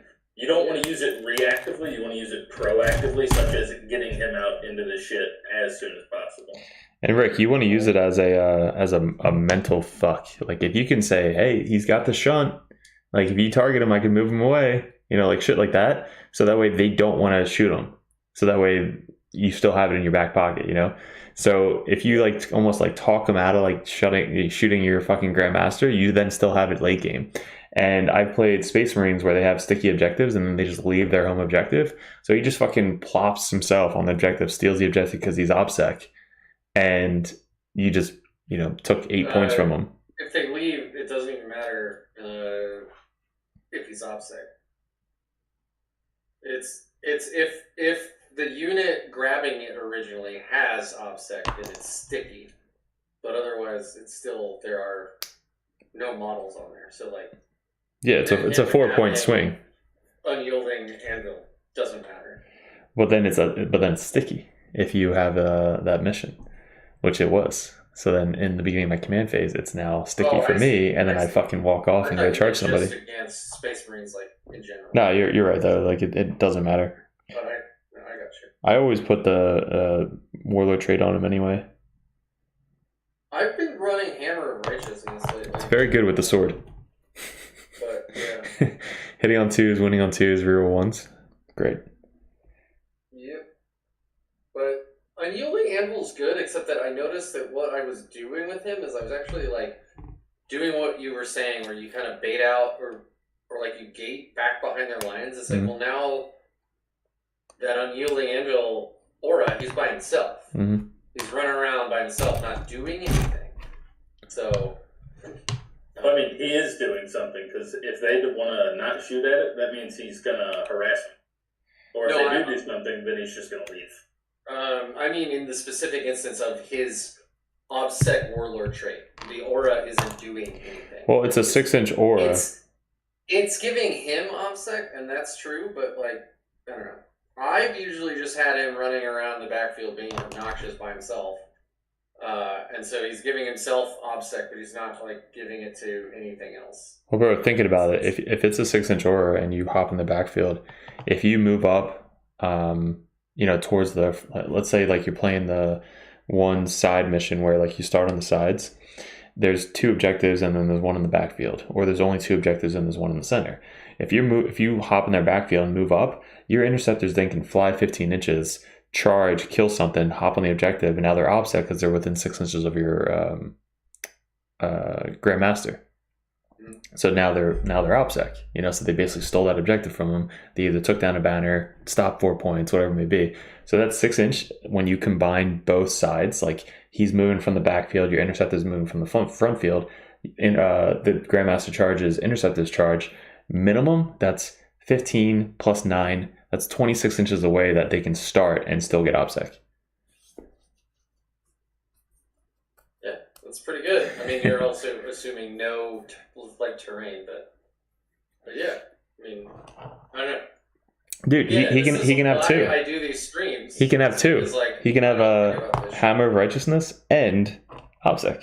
Yeah, but in this list, I'll be starting with 1 CP if I do that. Worth it. And I am Prescient Brethren. Worth it. But, yeah. No, you absolutely bring up excellent points. It's also very good, that power, because of our secondary, the Purify Ritual. Because let's say you don't have, your interceptors want to do it on the center objective, but they're not OBSEC, so now your fucking Grandmaster can make them OBSEC just to do Purifying Ritual, and then they fucking go charge something. And they can, there was that change where it's as long as you control it. Mm-hmm. Yeah. So you can move on to an objective that's held by your opponent at first. And as long as you control it at the end of the movement phase, you can cast your Fire Ritual on it. Even if they still have models on there. Yeah, you just have to control it. I really like stringing out interceptors while I'm within like 6, because the Grandmaster can just be kind of like bumfuck somewhere else, and then you just keep one model within 6 of him, and then you just chain them out every 2 inches, and then touch something else, and then purify. Yep. Agreed. Yeah. Because like that center objective against the Dark Angels, it wasn't really, nobody had it the first 2 or 3 turns. So I would move my interceptors on the center objective, cast Purifying Ritual, and then take them off the objective, go charge something. And then one turn he had his Terminators on there, which were OBSEC. I forget. No, he had a unit of the 12-inch bubble guys, the troops or whatever they're called. Infiltrators? Yeah, so he had them on there with the Terminators. So I moved one unit of Servitors on the center objective with my Interceptors, and then another Interceptor tagged it. So I had more models on the objective, and the one Servitor, like you said, or Interceptor squad, like you said, was OBSEC strung out, because my Dread Knight was in the backfield. So I had to string them out to get that 6-inch aura. But now, since the Servitor's on the fucking objective, that one unit of Interceptor can cast Purifying Ritual to fucking do it and then go charge something else. So, dude, that OBSEC 6-inch bubble is so clutch sometimes. Sometimes it doesn't do much. Sometimes it wins you the game. Vince, the Penguin asks, can you heroic support for a second GM DK? No, you can't. So, unfortunately, the way that it's written for Grey Knights is that you can only take one Grandmaster per Brotherhood that you bring, and then we're only allowed to bring one Brotherhood from the other rule. I can't remember all the names. So you're stuck with one Grandmaster or one Grandmaster Dread Knight, and you're not going to bring a Grandmaster on foot when you can bring a Grandmaster Dread Knight. Yeah, just remember you could still bring Drago, though. But you can bring Drago, and he's a little pocket librarian and a beat stick, so he's pretty good. But no, unfortunately, the days of 5 Dread Knights are over. 10th's coming out. At least in 9th, it's over. I was so excited. I kept asking, like, can we bring 5 Dread Knights again? I got it out of the closet, put it on my shelf, ready to go. And then I read it and I was like, nope, fuck. Yeah. Still can't, unfortunately. But yeah. Alright, Quinn, so what list should I bring instead, huh? Alright, so hear me out. Infantry. Yeah, a lot of it. A lot of infantry. I think, real talk, if you got it, I think you humorous and you be the one to test the double Tech Marine with 4 Dread Knights, 30 Interceptors, probably minimum 2 strikes. I think maybe we can get a little spicy and work in either a Crow or maybe a Purifier squad. Because let me tell you, I'm actually feeling pretty good on Purifiers and kind of on Purgations as well.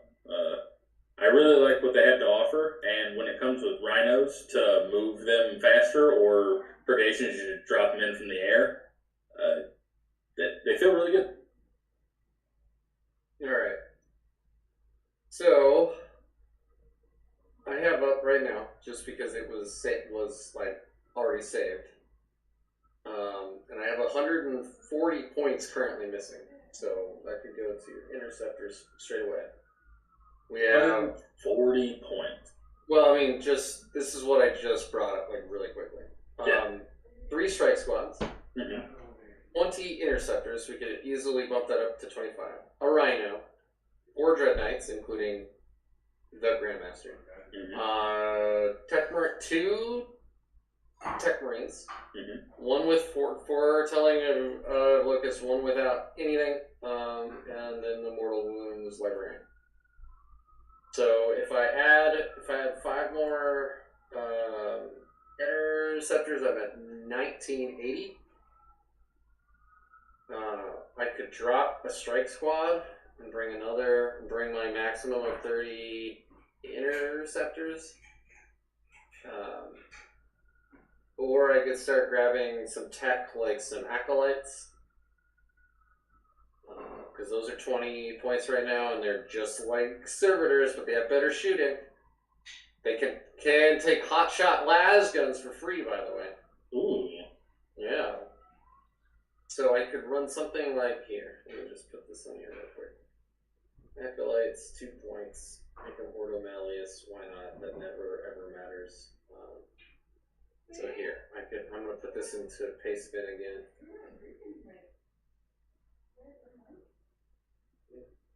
And I'll put it into chat. So I could run something like that. Is that actually coming up on the chat?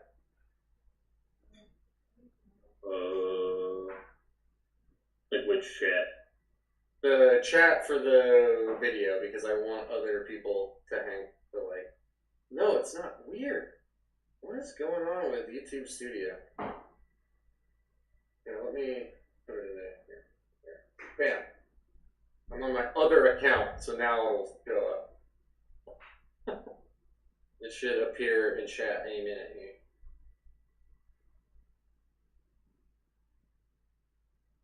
Or not. Oh, I bet you it's actually blanking out.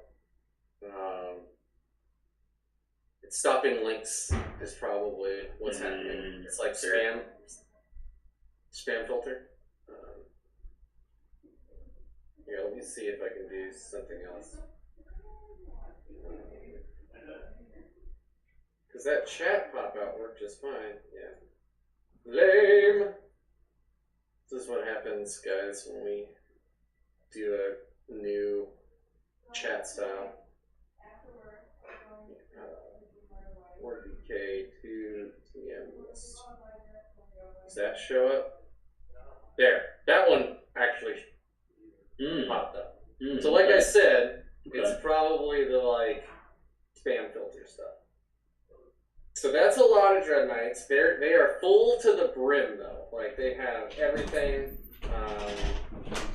I didn't give divination to one of the tech marines, so I'll fix that. They also don't have powers, but I'll fix that. So we've already found some problems here. What happened? What did I miss? He finally learned how to post a link. It's funny because it's true. Yeah, so go ahead and check that out. I already fixed the missing warlord trait and the missing powers on the tech marines, but yeah. Are you gonna run the infantry? I mean, I can run whatever I want. What kind of terrain is it? I have. It's player placed. It's same as LVO, basically, exactly the same. Okay. Except I don't think it's magic boxes. Or no, LVO didn't have magic boxes. That's right. Never mind. They had some fucked up terrain though. So I mean, the only real points I can juggle here is I can drop a rhino for some more tech, basically. How many rhinos do you have? One.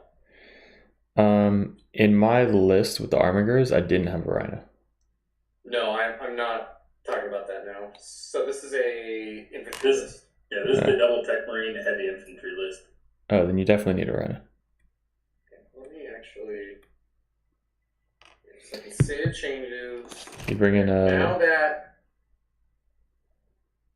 link should have the updated now with the actual like warlord traits and stuff. So the only flex this list really has right now is if we're sticking true to the theme of 2 tech marines, I can flex a rhino, a dread knight, or a strike squad. And that's about it. That's the only real like. So we have 25 interceptors, 3 dreads with all the fixins with swords and everything. A rhino, 3 strike squads. The Mortal Wounds Libby, 2 tech marines, 1 with foretelling of Locust, the other with Divination. We have the Grandmaster with all the fixins.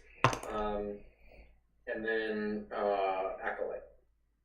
So I start with 3 CP, 2 CP with this because I have the Sigil. And I have the Throne. Oh, I didn't. Never mind. I didn't have guns on the Grandmaster, so that explains why I was low on points. Oh my god! I was fine. You should run rapiers. I'm actually 40 over now. Run rapiers. And do the advance and charge on the Grandmaster. I tried that in that orc game, man. It didn't go well at all. Yeah. Alright, but hear me out. Drop the Librarian, and then we add in more aggressive units. Yeah. You could drop Mortal Wounds Livy? Fuck it. You could. Do it. I mean, I could. Explain. Like, now I'm down. So now I have 55 points to play with. 20 more drop the Acolytes. Well, I mean, did you re-put the guns back on the Grandmaster? Yes. Okay. He's now 220 points minus 2 CP the way he's supposed to be. So how much CP are you currently starting with? I'm starting with it says 3 because the Tech Marine. Yeah, because now that I got rid of the Libby, I got 1 CP back, so I'd be starting with 3 now. So I could put the sword on the Grandmaster. Nah, I still like the hammer. I do too. God. All right, and when I think about what else to put in, all I want back is the Librarian. Just put the Librarian back in. It's right. He's so good. Yeah, it's good. Like that's. I still like. Let's see with this. I still think. Yeah, don't listen to Derek. You're still just playing Prescient. I feel like if you're doing rapiers, I think you want Drago for the Chapter Master. Yeah. So what I could do is I could drop a sword off of one of the Dread Knights. That means I'm only over by 25. So I could drop the Acolytes and I'll only be over by 5. But then, like, where the fuck do you get 5 points from? Ooh, that's tough. Yeah. So now I'm looking at axing the Rhino, but the Rhino is so good. We just said how good the Rhino is. Yeah. Yeah. Where are you guys looking at? If you look in the YouTube chat, he posted a link to his list. Here, I'll actually update it on that link right now. So if you open that link, it's now exactly what I have. So hear me out. You cut the Acolytes, you need to cut 5 points. You swap 1 more sword to a hammer and pray. Right? Ooh, that's bad. And pray. No. I think that would, like, there's still a gun platform. You think the hammer is better than the fists? Yes. Yeah. Oh my god. Especially if you're going to reroll 1s. All right, let me update it again on the link.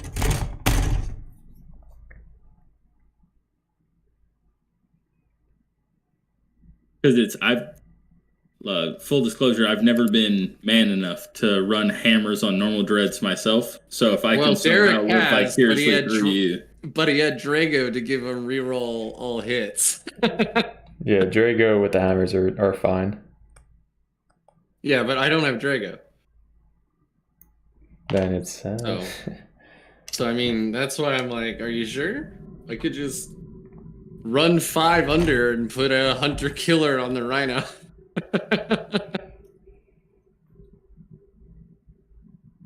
Or run 5 under. The only other real shaft we can play with is dropping a strike squad, but that feels bad as well. Okay. Other thought. We switch to rapiers.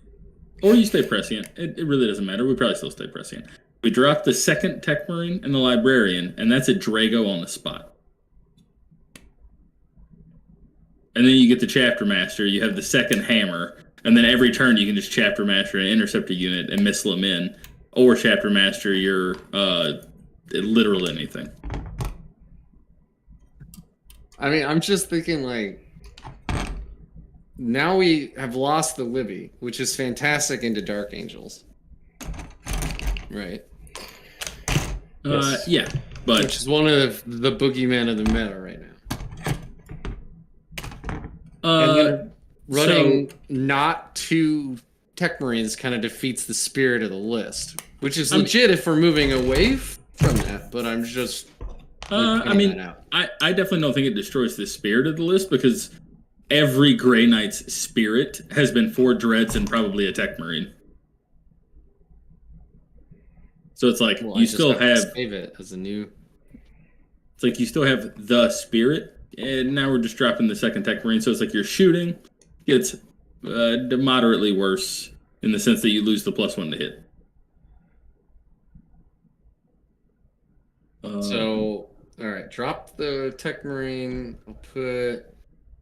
Or you could drop Acolytes and a Tech Marine for Crow. And then you get a Purifying Flame, you get a Fight on Death, you get a Fight First, you get a 6-inch Heroic.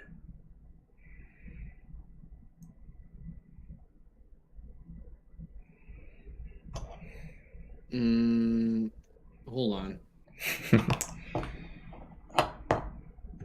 The Crow's 85. Yeah. It was 90. I know. So now I'm 5 over. And that's only if I also drop the Great Sword. Are we running on 2 different versions of the list? I mean, probably, but just run me through what you got, and then I'll be able to remember it. Okay, so, right, we're dropping... Alright, are we dropping the Librarian then? No, you don't have to unless you want to drop or read me what you currently have before we make changes to make sure that I'm like thinking of the same things. Okay, I have the Librarian with Foretelling of Locust. Yeah. I have 1 Tech Marine with a Divination.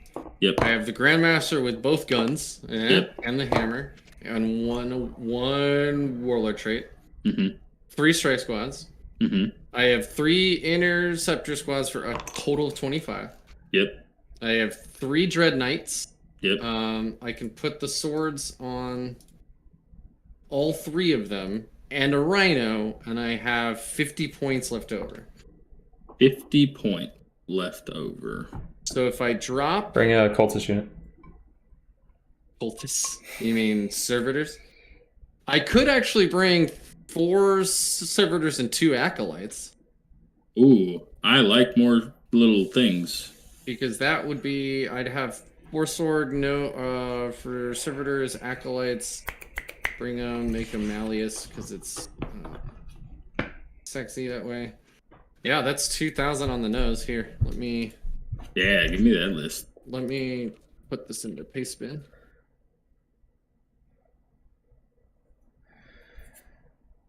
All right. I don't know if anybody else is having fun watching this, but I'm having fun. we're like building your tournament list.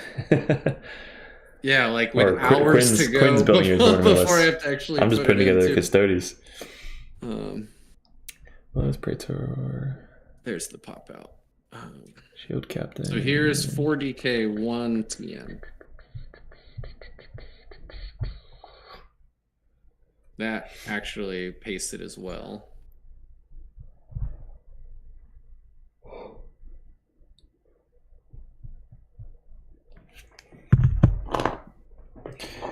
Custodes look fucking sick. They look sick. There's so much detail to them. I do like them quite a lot. You've been doing well with them? Oh, overall, yeah. I think I haven't played too many games. I played against Grey Knights a few times. Salamanders, Guard. What do you think their weakness is? Demons. Say what? What's their weakness?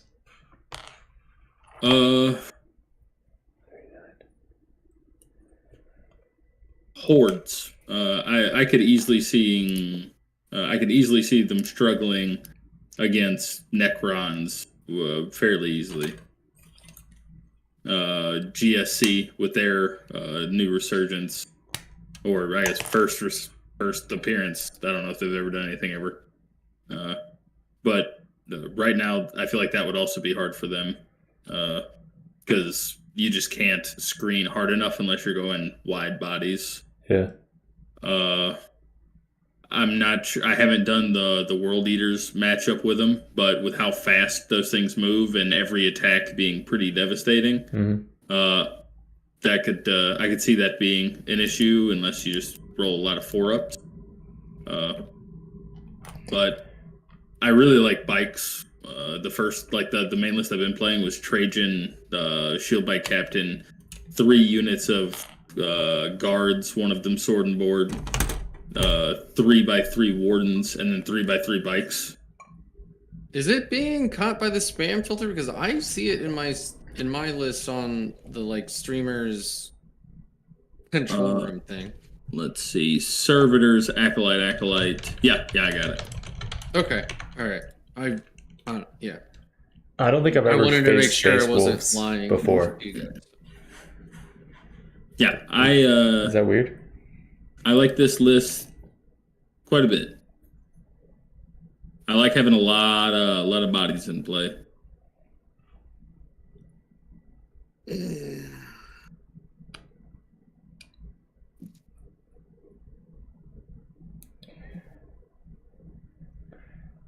Can you read me off the list?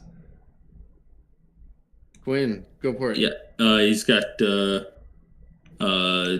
acolytes, each with a hotshot las gun and a las pistol. He's got a librarian with epitome, purifying flame, all the spicy things. Tech marine with what the hell did you give him? Foretelling. With divination. Oh, divination. There we go. The librarian has. Yeah, it doesn't matter who. So, do you want me to tell you why you don't want that on the librarian? Because you guys always start them in deep strike like weirdos. Correct. Yes. So if you do that, then you lose the ability to redeploy. So I would put that on the Tech Marine. Okay. Wait. Why do you lose foretelling the locus? If you put the librarian in the air, you lose the ability to redeploy because he has to start on the ground in order for you to get that redeploy. And where does it say that? In the description for foretelling. It is after both players have deployed their armies. Select three Grey Knights core units from your army and redeploy them. If the mission uses strategic reserves, you can do that without spending OCP. Blah blah blah blah blah. So where does it say that it has to be on the table? It doesn't. It's the same reason that if I have Drago if I have a chapter masterable character in a vehicle, can they issue their chapter master? No, because they're not on the battlefield. Well, that's the same with it's the command phase, right? Yeah, in the command phase. Yeah, but I mean, feel free to. We can find out where to find it, but the official ruling is that it has to start on the board to get the redeploy. I'm just curious. Like this is just like a honest question because like where in the rule does it say it? Like is it a local RTT judge says it? Is it a grand tournament judge saying it? Is it Art of War saying it?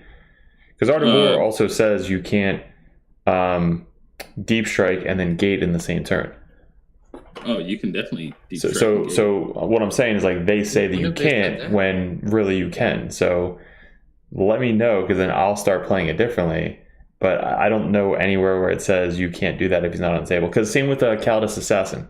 Calidus Assassin, you have to spend CP on a 4+, and then it makes an extra CP. Doesn't say anything about her being on the table to use it because she's not on the table.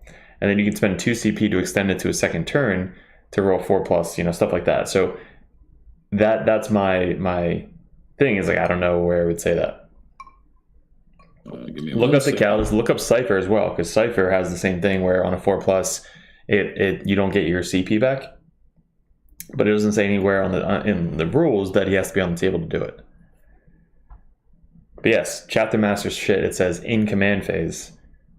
Well, obviously, if you're not on the table, there is no command phase for you. And here is the Or BK 3.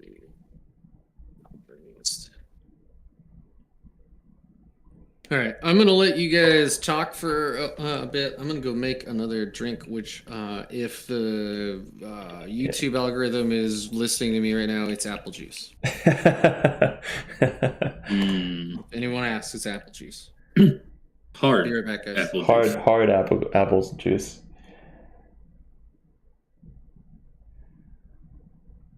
When are you texting your GT guys? You're like, yo, how the fuck does this work? I am, because it's like I know that at LVO I asked and they told me no. Well, they're retards, honestly. I know. Like I asked them 3 questions and they all got it wrong, and I'm like, you know what? I'm good. I don't need your help anymore. That's fair. I made a judge call because the dude went to go do both profiles of his combi weapon, and I was like, cool, you're -1 to hit. And he's like, no. I was like, yeah. It's like, why? I was like, because it's in the combi like reminder text. And then we called the judge, and the judge was like, no, that's not how it works. I was like, can you read me combi? And then he read it out loud, and he was like, oh. Yeah, exactly. Like they're just volunteers. They don't actually know the game.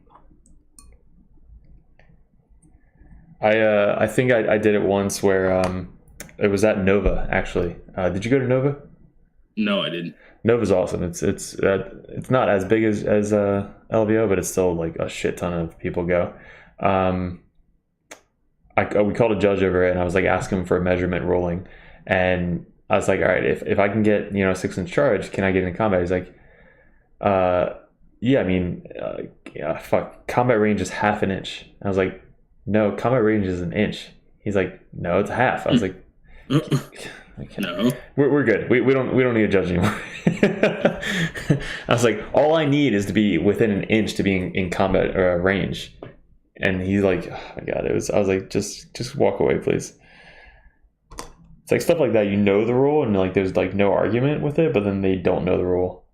That's fair. So yeah, I'm actually curious about that ruling with the being on the board.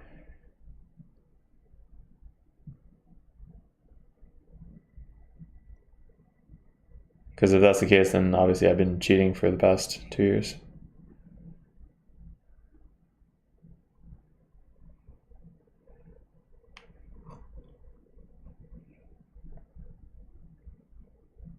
Do you play Solar Watch, or what do you play for Custodes?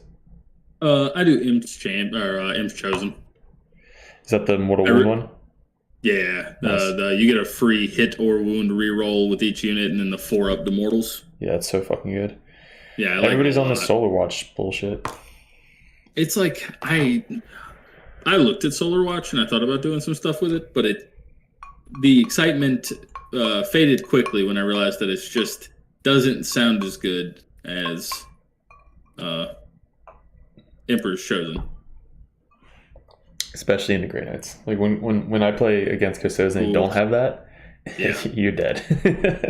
But when they do have the 4-up, it's like, fuck, I can't beat them. There was a guy who was super good with Custodes. He moved, so I don't have to face him anymore. But I literally couldn't beat his Custodes no matter what I tried. And I would like tech every RTT to go into Custodes, and I just couldn't do it. Because he would change up his list every single time. What's the current list that you're looking at running? It's 20 Wardens. Oof, that's a lot of Wardens. Yeah. So it's Solar Watch or whatever. It's 20 Wardens. It's 1 3-man unit of Alaris. Yeah, Alaris. And then 2 single-man units of Alaris. Okay. The sister HQ chick. The one that starts with an A. Yeah. And then the sister Flamer chicks that can pregame move. A Rhino, so that way they can be in the Rhino and pregame move 6 inches. Trajan, Bike Captain, the Banner Dude for -1 to hit. And I think that's it, honestly. Yeah, Alara, Shield Captain on Jet Bike, Trajan, unit of 3 Alaris, 2 single-man units of Alaris, 20 Custodious Wardens, Vexillus, the banner dude, and then 5 Witch Seekers with the Flamers, and a Rhino. Damn. And I basically have that list already. I like it. So it's the solar thing. So again, I don't know anything about the Custodians. I saw it. I was like, you know what, that looks cool. I really want to play Custodians. I think I get a lot of views on YouTube. I think you can advance in charge or something with it. With the solar flare, solar watch, whatever it's called. I do like the solar watch. Was it fall back and charge? Is that what it is? Yeah, it's either like, because I know there's a strat for fall back and shoot and fall back and charge. I just don't remember. Like, Solar Watch has one of them because you, like, as Emperor's Chosen, I can spend a CP to put the unit in Solar Watch, which gives them fall back and one of them, and then another CP that gives them the fall back and the whatever the other one is.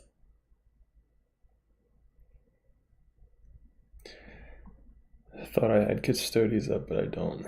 Custodians, Wikipedia. Solar Watch. And yeah, all the shield hosts and stuff I don't know anything about, like changing the Catans and everything. Oh, okay, those aren't too terrible. So Solar Watch, use stratagem in any phase when a warlord is destroyed by a Solar Watch unit from your army until the end of the battle. Combat attrition taken, subtract. Wow, that's cool. So if I kill the warlord, all combat attrition tests is -1. That's 1 CP. Here's a warlord trait. Sally 4th. At the start of your charge phase, select 1 Solar Watch infantry unit within 6 inches of this warlord until the end of the phase. That unit is eligible to charge in the turn in which it advanced. Okay, so you also have advance in charge. So free advance in charge. That's pretty good. Yeah, because it's like, that's really good with Vinatari, because they already move fast, and then you're just like, cool, move, and then next turn move advance charge. There's a Solar Watch shield host. Trait 1, add 1 to advance and charge rolls made for units with the trait. If the unit is a trait in Placable Vanguard ability, I guess it's the bikes, add 7 to the move characteristic instead. Units of the trait are eligible to declare a charge in turn in which it fell back. So that's just one of the Solar Watch shield hosts. Okay, cool. Yeah, because there's a CP, or there's a strat where you can switch a unit to a different shield host of like any kind. So it's like you could, for like a turn, turn somebody into like if you run the shield bike captain, one of the cool things you can do is you can turn them into something from, was it like Shadow Keepers? So then he gets like really good character hunting effects. There's a once per game strat where if you kill a character, you can spend like 1 CP to give the character that got that kill a permanent trait from another shield host or one of the other. Is this Emperor's Chosen, or is this Solar Watch? Custodians, Solar Watch. So with the shield host, do you get that for the rest of the game, or do you have to pick each one each turn? So you will pick so like Solar Watch is the one you will have all game. Oh shit! So okay, so you get +1 advance and charge rolls the whole game at all times. Yeah. And what's the trait too? Yeah, you get that too. Yeah. So you'll get everything that the Solar Watch gives you between like their traits, any the strats. Then the only thing that'll change is your katas. And those are the cards that you'll end up like messing around with. And that's where it'll be like you'll have probably that you should have a Solar Watch specific card. Then, for instance, you'll have like Salvo is a really good one. There's one that gives you you'll see stance 1, stance 2. When you reveal the first card, and they are pre-selected, you'll pick one of the stances, and then you have that stance's ability for until your next turn. On your next turn, you will either switch to the other stance or flip to a new card. So do you have to pre-game, like pregame to decide that? It's almost like Necrons picking their things before the game. So you have to have your cards pre-selected. Got it. Which I'm sure they're pretty much the same every game. Yeah. Generally, the ones that I know I take for Imps Chosen are turn 1. You can advance and action as though you didn't advance, so I can just run and then banner. Nice. I don't remember what the second one of that is, so it probably doesn't really matter. Then the next one is, depending on when my go turn is, I do 6s to hit auto wound against vehicles. Mm-hmm. And then the second stance of that is +1 strength against vehicles in combat. So that one's pretty good if you're like against Grey Knights or Guard or anything like that. There's a really good strat that I believe is 1 CP. If the thing you are fighting has lower toughness than you, you get +1 to your attack characteristic, I believe. This so it's book as well, but yeah, it's not. I found some Grey Knight looking Helverin heads, and I just pulled them off of my 3D printer. But nice. That's what I did for mine. They all have Grey Knights on them. Yeah. Anyway, I appreciate you trying 3 times. Hey man, first time to be a fluke. The auto focus on this camera is pretty good, but there it goes. Oh, almost. Oh, it's so close. Maybe I have to pull back a little bit, or maybe I have to zoom in a little bit. No, it's trying to focus on my face. So. Anyway. I'm also trying to focus on your face. Thanks, buddy. You guys are blue really good for my ego, and my ego wasn't exactly like hurting before.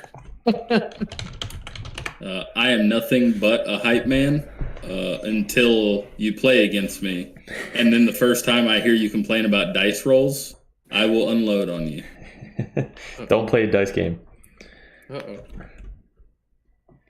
No, it's one of my best friends that I play with. He's the co-captain of my team. Ever since I started playing any amount of games ever, it's just a known fact that I have a horseshoe up my ass somewhere. I have not great luck in life, but I have great luck in games. So every time I play against people, and this has happened with 3 or 4 people that come in all the time, that they're like, man, every time I play against you, I either feel like I'm dumb when I know I'm not, or I just roll like shit. I'm like, yeah, that's what I spend all my CP on. I give an aura of poopy rolls. Poopy rolls. That poopy roll. That poopy roll. No? Was that too old of a reference for you two? Ooh, I mean, I feel old, but I feel like roll? you're older. Oh, okay. That Tootsie roll? Yeah.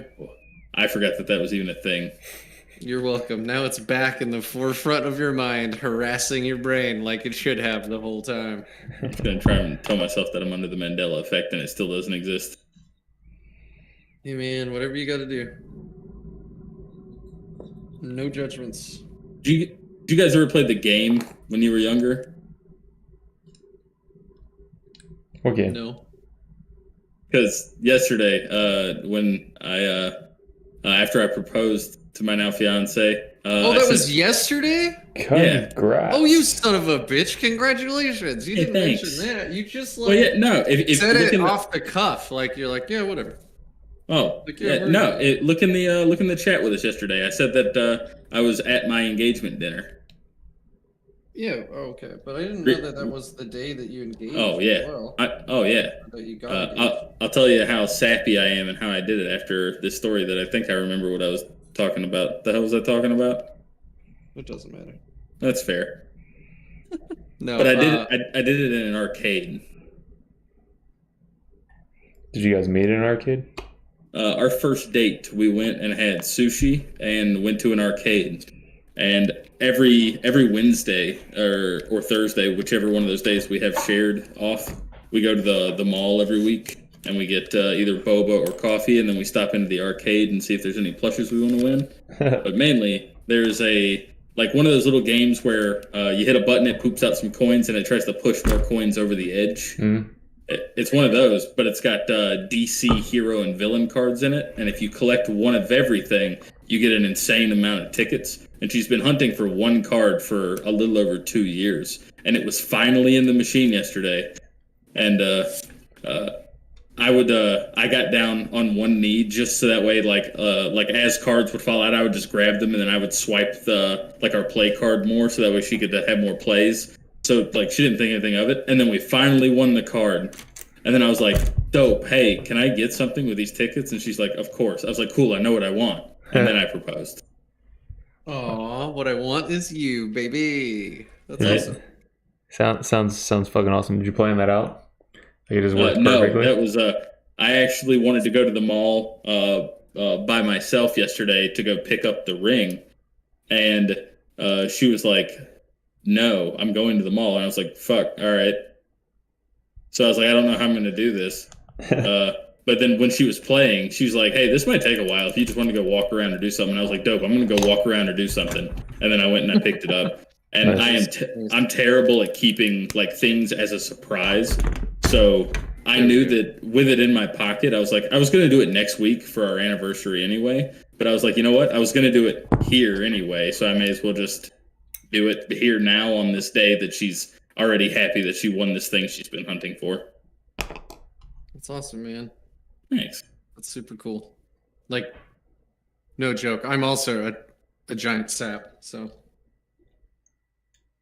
Ooh, okay. It focused on the face that time. I like that. Oh, it finally. Oh, that's right. There's a delay. I forgot. There's always a delay. Come on. Try again. Yeah, there we go. See? It's like a little night face instead of just one of the normal faces. Not bad. So I met my wife in World of Warcraft. Oh my god, I love it. That's awesome. We were both dating different people in the guild at the time. And then we both ended up single around the same time. But she had left the guild because our raiding guild wasn't making enough raid progression. So she left. So she's hardcore. To go join another raiding guild. So well, we were the second best on the server. So it's not like we were bad. But anyway, we had months pass. We had overtaken her guild in raid progression. So we're running through Dalaran. Okay. I see her, I click on her, and I'm like, I want to see what kind of gear that she has to see if she's been going on all the latest raids, right? Well, instead of clicking inspect, I clicked invite. So she gets invited to my group, she joins the group, and now I'm like, well, now I have to play it cool. I have to pretend that I meant to do this. And so I'm like, hey, what's up? How you doing? And we caught up over an hour or two, and it was actually a really good conversation. So I asked her out. I was like, do you want to, I asked her if she wanted to do anything, because I had just recently been broken up with, I was in a relationship for 4 years. Yep. And so I was like, I like her, but this is platonic. I don't want to, I'm in a bad headspace right now. So I don't want to jump from one relationship. So she's like, sure, cool. And then we go out to see her friend who was getting married, and he threw this not bachelor party. And we had a great time, and we made out, and then we started dating. Oh, yeah. So I met her in World of Warcraft. Damn, please tell me you guys had a WoW wedding. No, because we'd both not been playing the game anymore by the time that we got married. But, it's not too late to go back. That's true. I think we still have friends that play. Actually, it's also Rachel and I had gone back and we were playing Legion, which was a really great expansion, by the way. That's Legion when I got the call awesome. On a Sunday morning that my mom had died. So WoW has been there through all kinds of thick and thin for me. I understand that. But when I decided I wanted to get married to her, I didn't. I remember exactly when too. So we went to BlizzCon. It was like BlizzCon 2008, I think. Yeah. Actually, it's.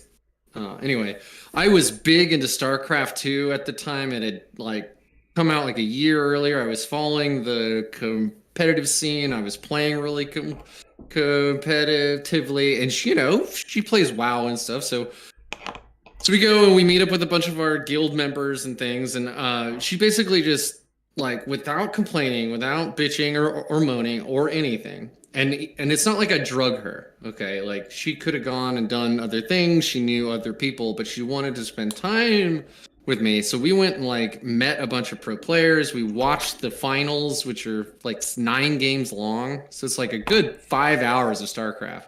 Nice. And at the end of that day, when I met day 9, and I looked at her and she was just like so happy for me. I was like, all right, I think I want to spend the rest of my life with this woman because she never complained at all the whole time. She basically spent the entire day doing all the nerdy shit I wanted to. And she's a giant nerd too, but we have different nerdy hobbies. That's when I was like, holy shit, okay. That is adorable. I love that story.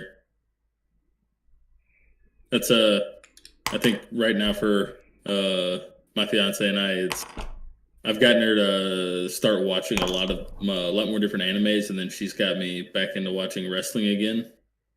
Like WWE? Yeah. Yeah, man. That shit, I never really watched that, and it wasn't until I was an adult that I realized like they have storylines and stuff. I'm like, man, I would have gotten so into that as a kid. Yeah, it's just an aggressive soap opera is all it is, and sometimes it just hits the spot.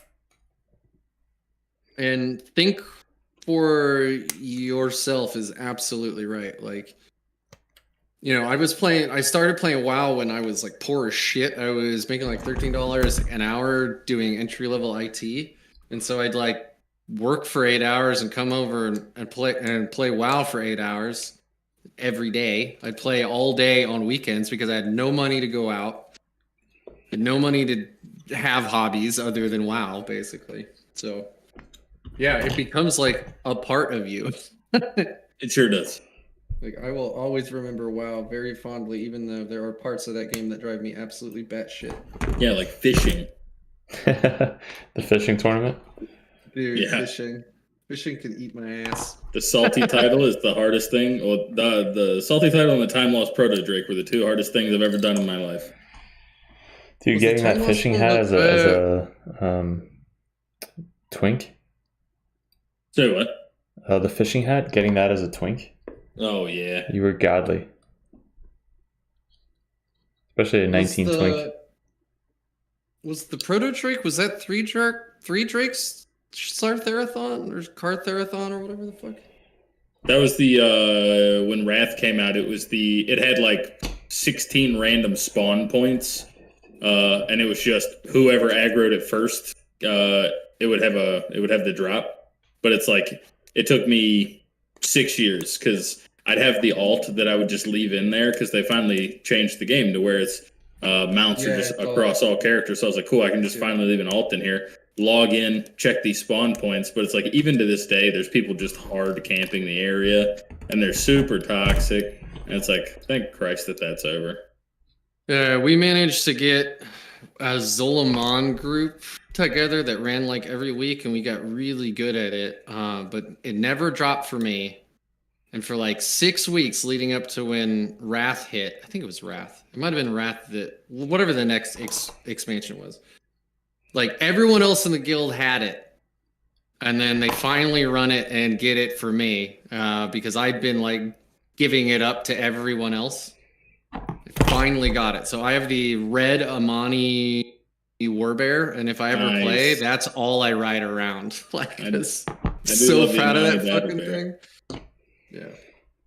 And I played a Tauren, so it's like the size of a fucking house. You know? Taurens have always been one of my favorite. Tauren Death Knight was my favorite. Oh, Death Knights are my favorite. Literally my favorite. Oh, think for yourself, coming clean. He's botting for crafting mats. They eventually made crafting a lot more accessible. Because, like, I remember raiding in TBC and, like, yeah, like, you had gathering alts. Yep. You know, yeah, that, like, you'd log on 2 hours before a raid to, like, get enough of something to make your flasks for the night. Like, oh, yeah. I can't do that shit anymore, man. I got a life. I got things. I did it with RuneScape. I did it with WoW. I did it with like the Star Wars MMO for a while. Which one? Oh no, that's right. There was only the one, but then there was that big update that really changed it. Yeah, it was back when like Old Republic first came out. Yeah, I never got into that MMO, which is crazy because I'm a huge Star Wars fan. Like, sound like a fake fan, right? I think it was one of those times where like I didn't have a very good computer at the time, or maybe it was because I couldn't afford 2 subscriptions. Like it was WoW or that game, and I chose WoW over it. I don't remember. It's been a long time ago. All right, so heads together. Guns are on. Gentlemen, I have to glue a bunch of body panels to sticks. I have these wine corks with baling wire on them. This is what I glue like body panels to, and then I can airbrush them easily. Nice. I'll just glue it on like this, and I'll just airbrush them. So, my building for the night is nearly complete. That doesn't mean we have to stop streaming. I'm just... I mean, it's like almost 12 o'clock here. And... for the world. Oh, that's true. It is way later for you guys than it is for me, isn't it? Only a little. Well, way later. I don't even know what time it is. What time is it? No, okay. Almost 11. It's almost midnight for Derek here.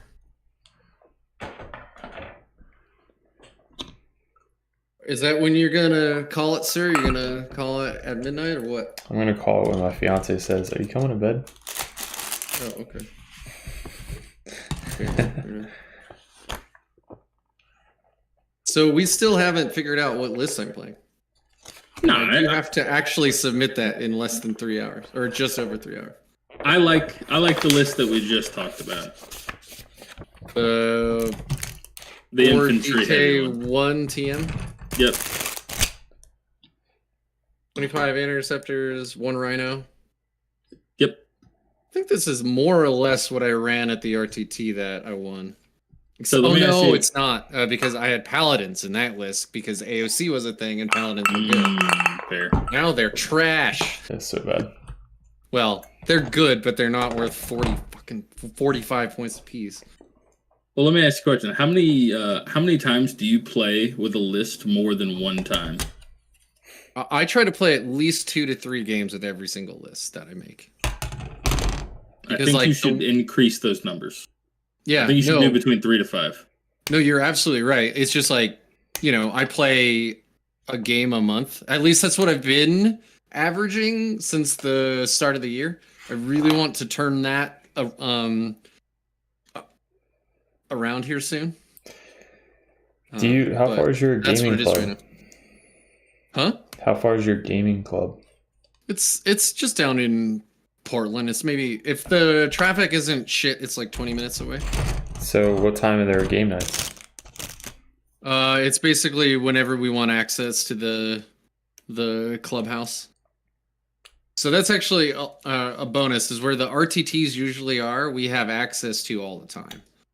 So we can run up to like 8 tables at a time if we want to. It's pretty good. Yeah, it's pretty good. I guess you just got to find a day for the game day. Like ours is Monday night, so I get a game every single Monday. And then Tuesdays are like up in the air if anybody's free, want to come to my place to play. Yeah. And then you got your weekends. Yeah, my problem is my wife works nights and not on a set schedule.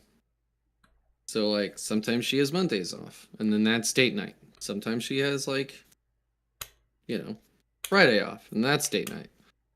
It just kind of like depends. And I do have other hobbies too. Like I'm in 2 different D&D groups. Yeah, that's a whole another story. What about playing on Tabletop Simulator? That's exactly what I was gonna just like transition into. Is that there are in my gaming club, there are a ton of people that play on TTS, and I have it up. I have it running. I just need to be like, I'm bored and I have 3 hours free. Who's available, right? Like I have to actually have that. Well, I mean, yeah, but you can try and pre-plan those. It's much easier to pre-plan being at your house to play than going out to play. Oh, absolutely. I have a whole garage, and I've run 2 tables in there before. But yeah, it is finding an opponent too. Most everybody lives pretty close to me too. I don't know. Maybe I'm just making up excuses, huh? I mean, if you ever want to play like more different people on TTS, you can always just kind of hop in with like my group of people. Oh yeah. And then you have another thought tank, and then you get in games against random stuff. Yeah, that's absolutely true too. Stuff that I haven't ever gotten in games too. That'd be nice. Is that your? Is this your pitch to join your? No, not at all. My pitch is much better. Much sexier. Yeah, we talk money, we talk hookers, we talk all kinds of stuff. Oh, booze, drugs. Oh, of course. Driving fast. Yeah, it's standard with every contract. Oh boy, it's like being in my mid-20s all over again. That's actually that's the name of the team. We're in our mid-20s again. Oh my god. Now I gotta ask, how old are you? I'll be 32 this year. Okay. All right. Well, I'll be 39 this year. You don't look a day over 29. Thanks, bud. It's the beard. I really actually do mean that. Thanks, bud. Yeah, dude, anytime. It's also the fact that I have hair. Like, and that is true. Not to toot my own horn, but I have luscious hair, and I'm almost 40. Yes. And fantastic. I had a friend. The day he turned 22, I swear to God, just all his hair just fell out. Like he woke up with just no hair. So that sounds horrible. I'm counting myself lucky.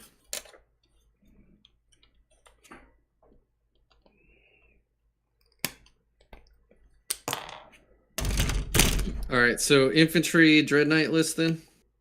I like it. What does chat think? What does chat think? I mean, you don't have to paint your armigers, which is great. So, well, like I work from home tomorrow, and there are very few meetings and stuff, and like I don't know. I'll probably have some time to run into the garage for 20 minutes here and there, and like do some priming, do some base coating, and then I'll do some trim and the weapons and call it good.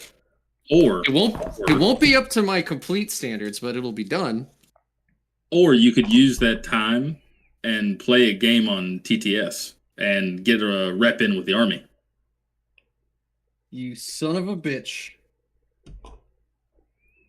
I know, I hate that you're right. I come with the heat. Yeah, but the problem is I need somebody who can play for like 30 minutes and then bounce. And then like an hour later play for 30 minutes. Are you that guy, Quinn? It's I mean, honestly, I work tomorrow, so if we're just doing 30-minute intervals, I could probably fuck with that. Really? All right. Yeah. I mean, it's like I was gonna say because it's like I couldn't dedicate a whole 3 hours or 4 hours to a game, but it's like if we're just playing like play go chess, yeah, I can do that all day. Well, maybe we can have like Derek swing in and just make fun of us. Because you work from home, right, Derek? Yeah, it's great. What do you do? Loan officer. Okay. I sell second mortgages. Nice. I work from home 3 days a week, but not all days a week. It makes me sad. That's honestly the only reason I do the YouTube is because of that. Just being able to like edit videos and do whatever you gotta do, talk to the peeps. I lost the stubber. I would probably do the same thing if I worked from home.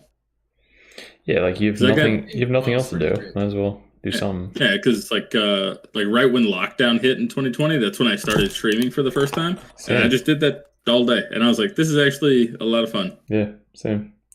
I started with Raid Shadow Legends, the mobile game. Nice. And I got up to like 3,000 subscribers. So, and then started 40k again. I was like, you know what? Fuck Raid. I'm just doing this because this is so much cooler. I actually forgot that when I was trying to make our little description for this video. What's I that? forgot that you had like a Raid Shadow Legends. So I looked up Dirtbag Gaming, Which is my Raid channel. Yeah, I'm like, what the fuck? There's no fucking Warhammer stuff in here. What is this? And then I remembered, oh yeah, he had 2 channels. And then I remembered it was 40k Dirtbags. Yeah. Raid Shadow Legends is in fact an actual game. It's not just advertisements. Yeah. It's a really good game. It surprised me as well. It's a really good game. And a lot of people fucking play it. So that game, I was doing videos like almost every single day, but then people would pay you to go onto their account and basically do shit for their account. And this one guy paid me $300 to go on and do like 4 different things, which took me maybe 4 or 5 hours. And I was like, babe, I literally just made $100 an hour on a fucking video game. Well, that's pretty hot. Yeah. That is pretty hot. But it got so much doing both. Like That's on fleek, as you kids say. I do so much with 40k, and I'm like, I'm not really passionate in a raid anymore, so I was like, fuck it, I'm just going straight into 40k. I absolutely loved the lack of response there. That was the best part. I would rather not hurt your feelings. It's okay. That's very based of you. I do what I can. Fam, for real, for real. Something bussin'. All right, now you're pushing it. I can't even tell how I'm pushing it. Like, if you agree with me that sounds silly, or if I'll leave it open for interpretation. language changes. That's how language works. Although, what does drive me crazy, so I'm a software engineer. Drives me crazy is all the product owner speak, like synergy and 30,000 foot overview. And also somewhere in the last few years, the word request was replaced with ask. Like, what is the ask here?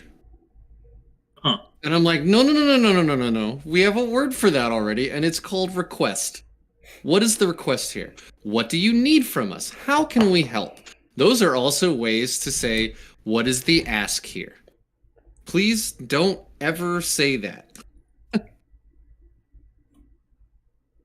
So it's like, I wouldn't think like anything of it, other than I would just be like, oh, that's the weird way to say a thing. Right. But it keeps going. Huh. They keep doing it. It never ends. Kind of weird. Kind of weird.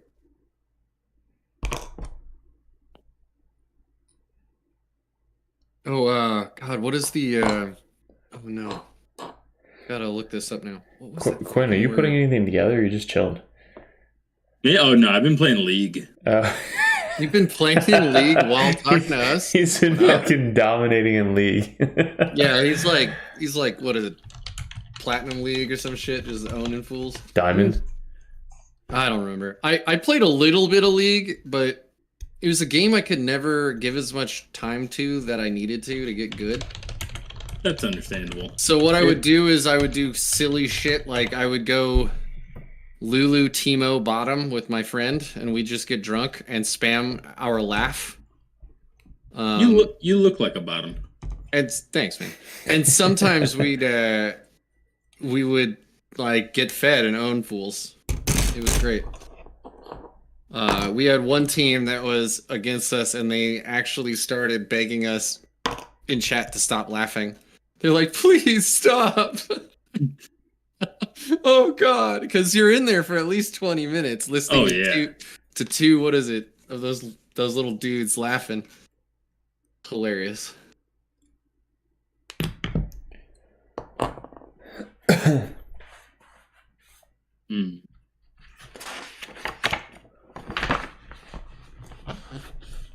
No, we have our monthly RTT this Saturday.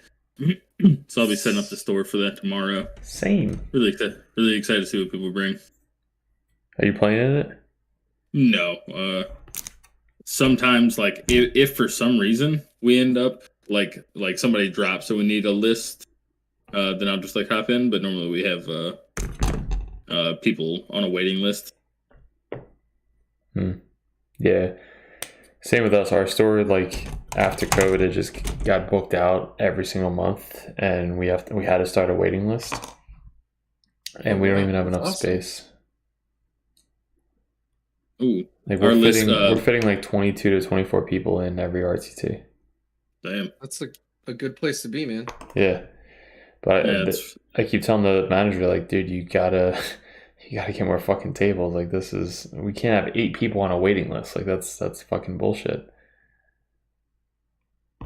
That's kind of how we are. We were capping it at 20s, and then after the last one, we had 2 people on the wait list, and we're like, fuck it, let's just add another table somewhere. Yeah. And then we increased the cap to 24, and now we're at 24, and I think we have a couple of people on the wait list, so I might try and add in some more tables. But we had list submissions due tonight, so I can go through and read off the factions that people have at least listed. Nice. Looks like we got Guard, Admech, Eldari, Orcs, Tau, Chaos Demons, another Guard, Salamanders, Custodes, Imp Knights, Nurgle Demons, Nids, Votan, another Orcs, Templars, another Votan, Death Guard, another Nids. Then there's probably, I think that's another Guard, Dark Angels, Thousand Suns, and Grey Knights. I was gonna say, where the fuck are the Grey Knights at? Like, they would dominate your meta. I guess besides the guard are fucking scary. Yeah. Cool. The guard are exactly what we don't have the tools to deal with. We don't have high strength, high damage shooting. Like, it just doesn't exist. They have like 8 shots from every tank. Yep. And 3 damage each, AP 3. Yep. And not that it ever matters, but blast. Usually. Yeah, overcharge. They all take fucking... Yeah. So it's like, is it strength 9 overcharge or strength 8 overcharge? Doesn't matter. It's our 4-up invuln. Yeah, true.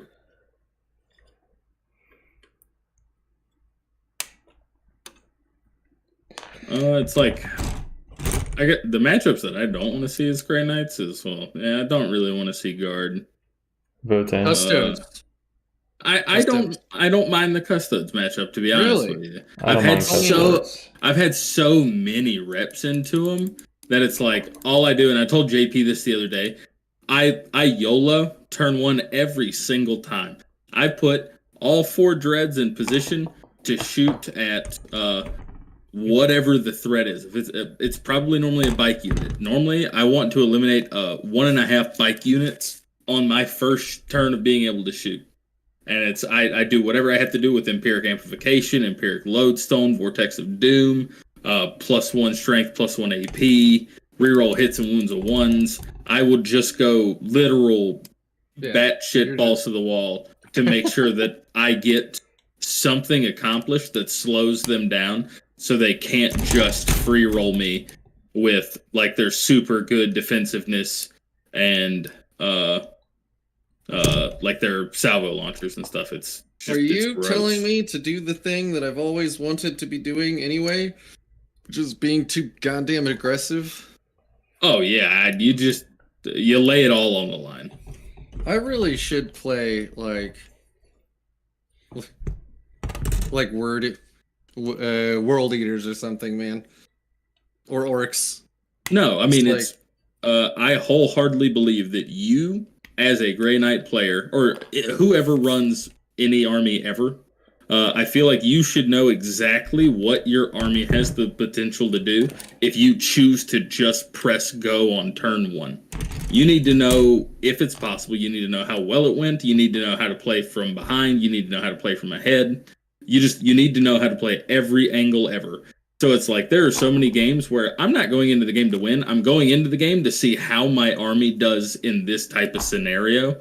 So there might be a time where it's like I won't say that I'm choosing to play incorrectly, but a lot of the times what I will do is I'll tell my opponent, I'm going to deploy my entire army. Please feel free to deploy around me in whatever fashion you want. I don't care. And then I'll do that. And then I'll be like, do you want first or second? And then I'll just put myself at a disadvantage just to see, because chances are that scenario is going to happen. Why not just see how it plays out? Because you're just there to learn. You're not there for literally any other reason other than that, to have fun and learn. So that's what I would do, because I thoroughly enjoy doing that in my training sessions.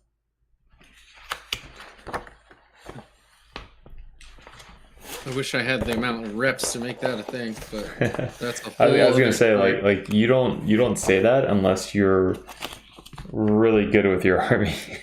Well, he also owns a game store. That's also true. That is true. I do. You want them to definitely have fun playing. I get to play where I work. Yeah, so it's like normally like in our Discord, every day somebody would be like, hey, anybody up for a game? And if nobody ever responds, I'm like, hey, if worst case nobody responds, come on in and I'll play. Because then I just also get like a more different customer interaction, so that way it just like helps keep promoting the store. So it's kind of just like a self-funding kind of thing. Yeah, man. Definitely. Makes a lot of sense to me.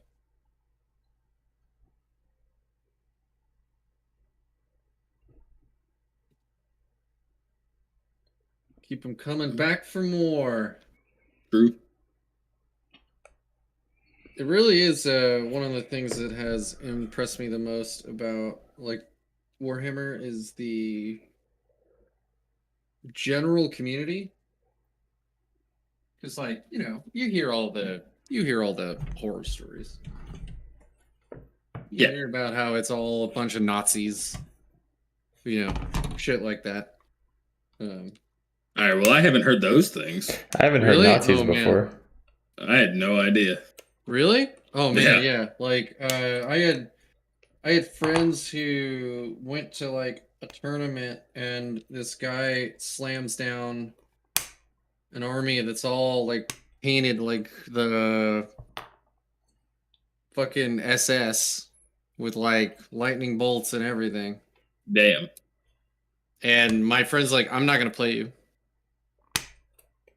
Like, I don't want to give you a game because you're a piece of shit. And the guy got a win. Like, my friend had to effectively like concede, but he's like, look, I didn't let him, like, he didn't get to play me. True. He didn't like get to kill the single unit. I know a lot of that shit is changing, because I don't know if you guys are following what was happening in, was it Spain? No. Oh, okay. Oh, fuck, man. I was in Scotland when this story broke. So this would have been early last year. Anyway, there was somebody playing at a tournament in Spain, and their name in Battlescribe was like something Carpenter. And they had on a jacket, and there are photos. that is like the coat is like covered in Nazi patches. Good lord. Like not swastikas, it's more dog whistly than that. It's like but the guy was like, yeah. And the organizers refused to throw the guy out. And then I guess now that guy is one of the organizers of that is running one of the GW Opens, or at least was as of a few weeks ago. But he got called out, so I don't know if that's actually going to happen or not. Boy, for GW's hope or for sake, I hope not, because that would they'd probably have a 9-0 amount of backlash. Yeah, no thanks, man. No fucking Nazis. And they're trying to do like Amazon shit. Like if that came out, that'd be terrible. Do Amazon shit? What do you mean? Henry Cavill making a 40k on Amazon. Oh, yeah. That's true. Real talk, I was really hoping he would make an appearance at LVO out of nowhere. That would have been insane. That would have been nuts. I'm not gay, but Henry Cavill is Henry Cavill. So. Oh yeah, no. He's the king of the nerds.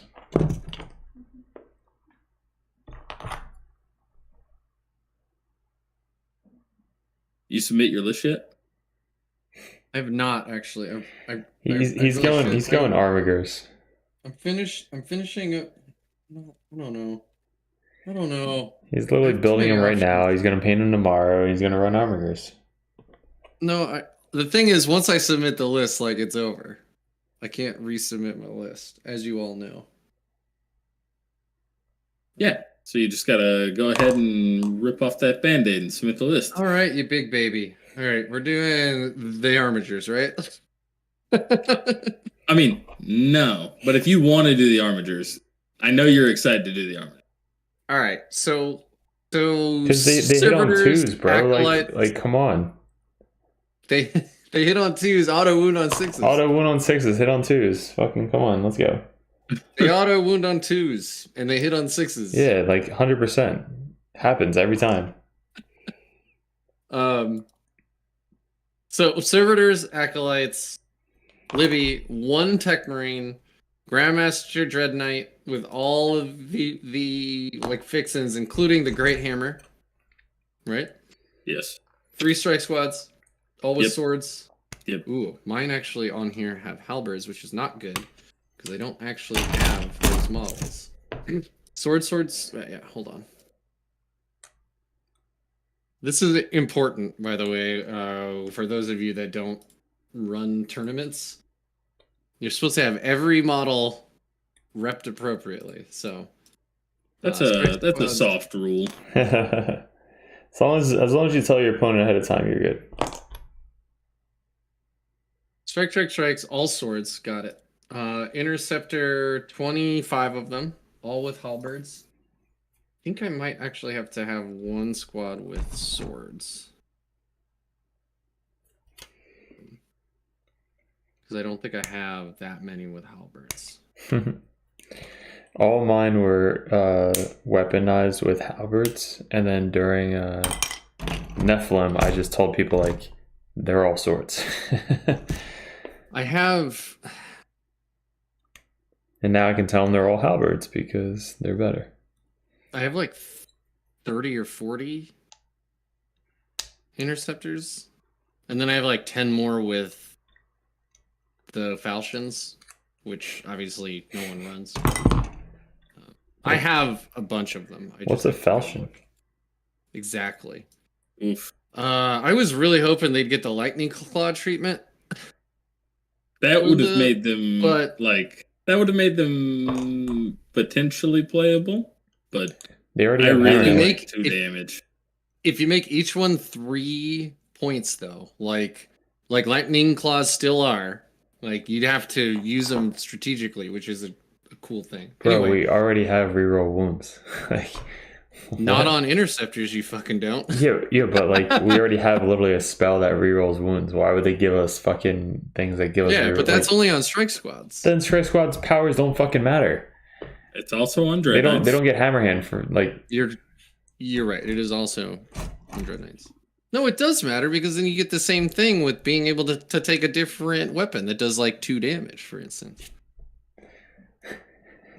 I guess if falchions had an extra attack each, that'd be nice. Yes, that'd be cool. They don't have to have the reroll wounds necessarily, but the fact that you get one more attack for having 2 falchions is kind of. Anyway, It does make sense. It should be 2 attacks.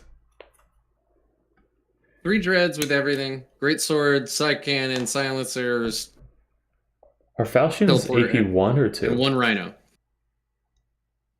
Falchions are AP 2. So they're just like lightning claws, except not. Yeah, but at all so like lightning claws. much worse than a sword or a halberd. Yeah. Like when you have Alright. such better options, it sucks. All right. I guess we'll probably no.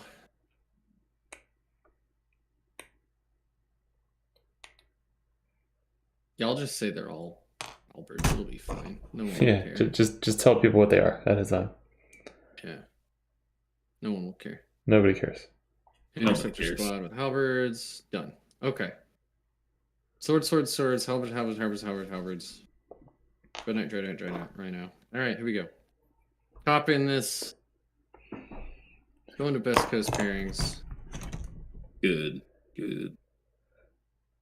My events. Sounding like the guy from Star Wars. Good. Good. Yes. Do it. Do it.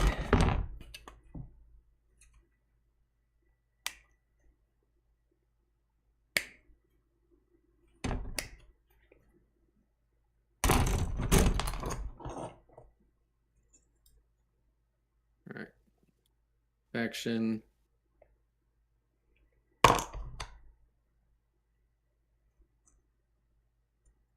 Let's scroll way up to find Grey Knights. Good lord.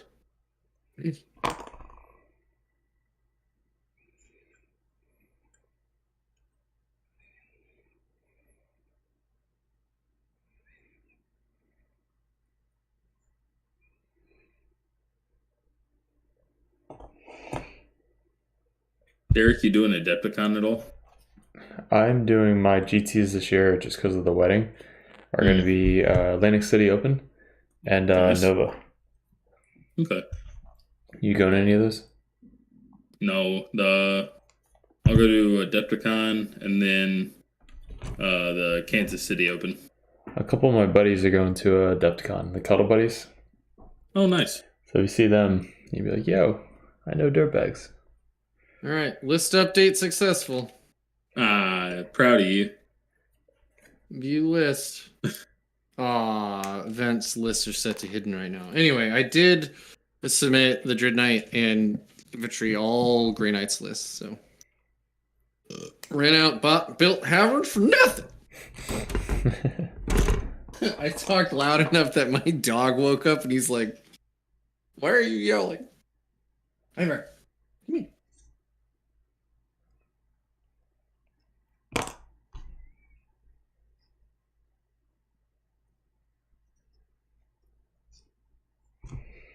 Do we know when the next FAQ is?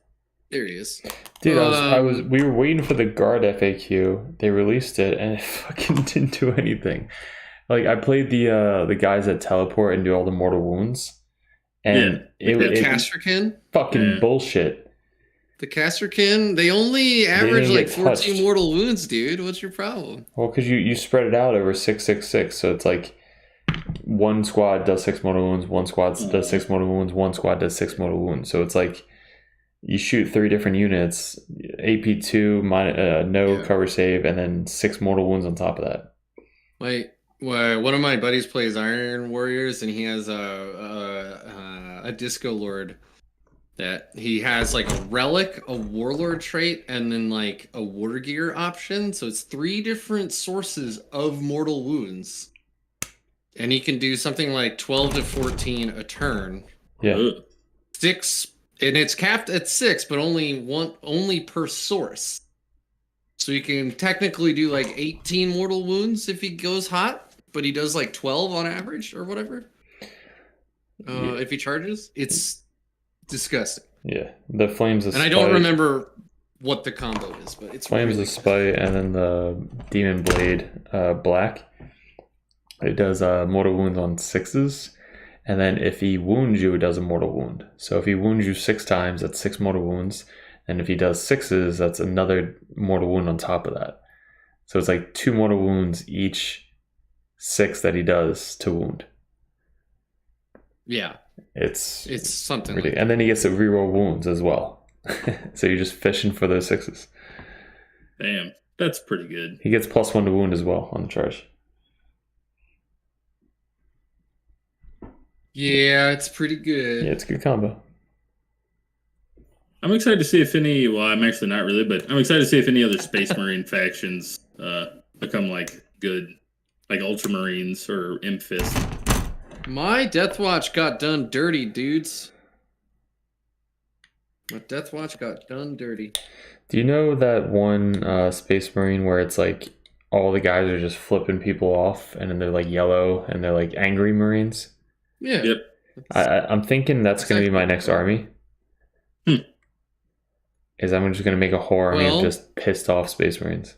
Let me know, because when Power Fists got really good again when they were free, I found some STLs of that. Oh, Exactly. really? So it's a giant Power Fist flipping off the... flipping you off, and it's great. I printed like 1 per squad or whatever. Yeah, I think that's going to be my next army. It's Custodes, and then it's going to be angry Marines. But so Deathwatch, because they have so much war gear, right? They weren't like, well, we can't make them all free. So they made our Deathwatch veterans base 27 points. They were base 20 points before. So we actually got increased by 7 points a model. And these are like, if you want to make the best, most versatile kill team in the Deathwatch arsenal, you have to bring 5 of these per kill team. So that's a tax of what? 7 times 5. So what's that? 40 points per kill team. Yeah. And yes, you can have a free Combi Milton. Yes, you can have a free Storm Shield and stuff. But still, it is so many extra points. Then we lost our Army of Renown, which was amazing and super fun. It wasn't so incredibly game-breaking that it was bonkers, but it was really, really fun. It felt like Deathwatch. And then, to top it all off, because our codex specifically states that we do our own bullshit with doctrines, we don't get the new doctrine changes. So, like, Deathwatch got to always choose what doctrine that they were in, they didn't have to follow the... Was it like Devastator, Tactical, and then blah, blah, blah, right? Yeah. They could choose. So, like, I could choose Assault on turn 1 and Burn and Assault. And then on turn 2, I could go Devastator and get all my heavy weapons in range and then blast you. But I can only do that once a game. Okay. That change wasn't reverted. So now every other Space Marine chapter can just stay in Devastator or stay in Tactical or whatever if they want. But not Deathwatch. We still only get 1 Devastator. And well, the straw that broke the camel's back is the secondary we kept was our worst one. We lost the one for Deathwatch for killing aliens, which is kind of Deathwatch whole shtick. We kept the one called Cull Order, which is you work with your opponent. Starting with your opponent, they choose a battlefield role.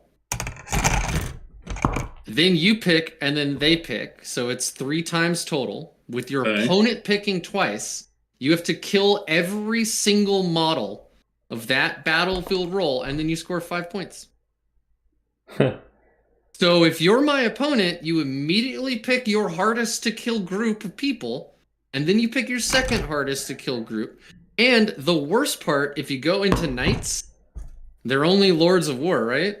Yeah. You don't get 15 points if you kill them all. You only get 5 because it's only one battlefield roll. So, yeah, we kept our worst secondary.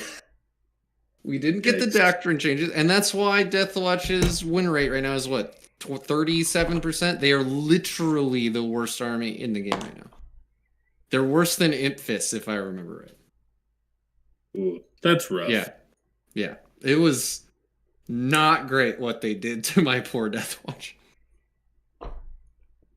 Now, you can run nothing but Primaris and get around some of that, but you have to play twice as hard to score 70% of the points as everyone else that you're playing, basically. It's bad. One of my buddies plays Salamanders, and that's what he queued up for this weekend. And I actually think that army it feels really strong. He just runs you just have like 2 or 3 units of aggressors with double flamers on each hand, so he could just he starts with like 5 CP, so then he insta goes up to 6. You wait until turn 2 when your flame weapons are +1 to wound. Then you just run them at something, and then you spend 2 CP for max shots, so you're putting 60 flamer shots with +1 to wound into something. And then you still have units of eradicators, land speeders with multi-meltas. He plays a character dreadnought with Briarth. That thing's really cool. It's got a 2d6 flamer at 622. And I was like, Jesus, that flamer, it just hits so hard. Yeah, 622 flamer. Holy it hits moly. so hard. That flamer fucks. We've played a couple of games. Let's see. We played a game with me on Custodes, and I think he got me like 88 to 80, something like that.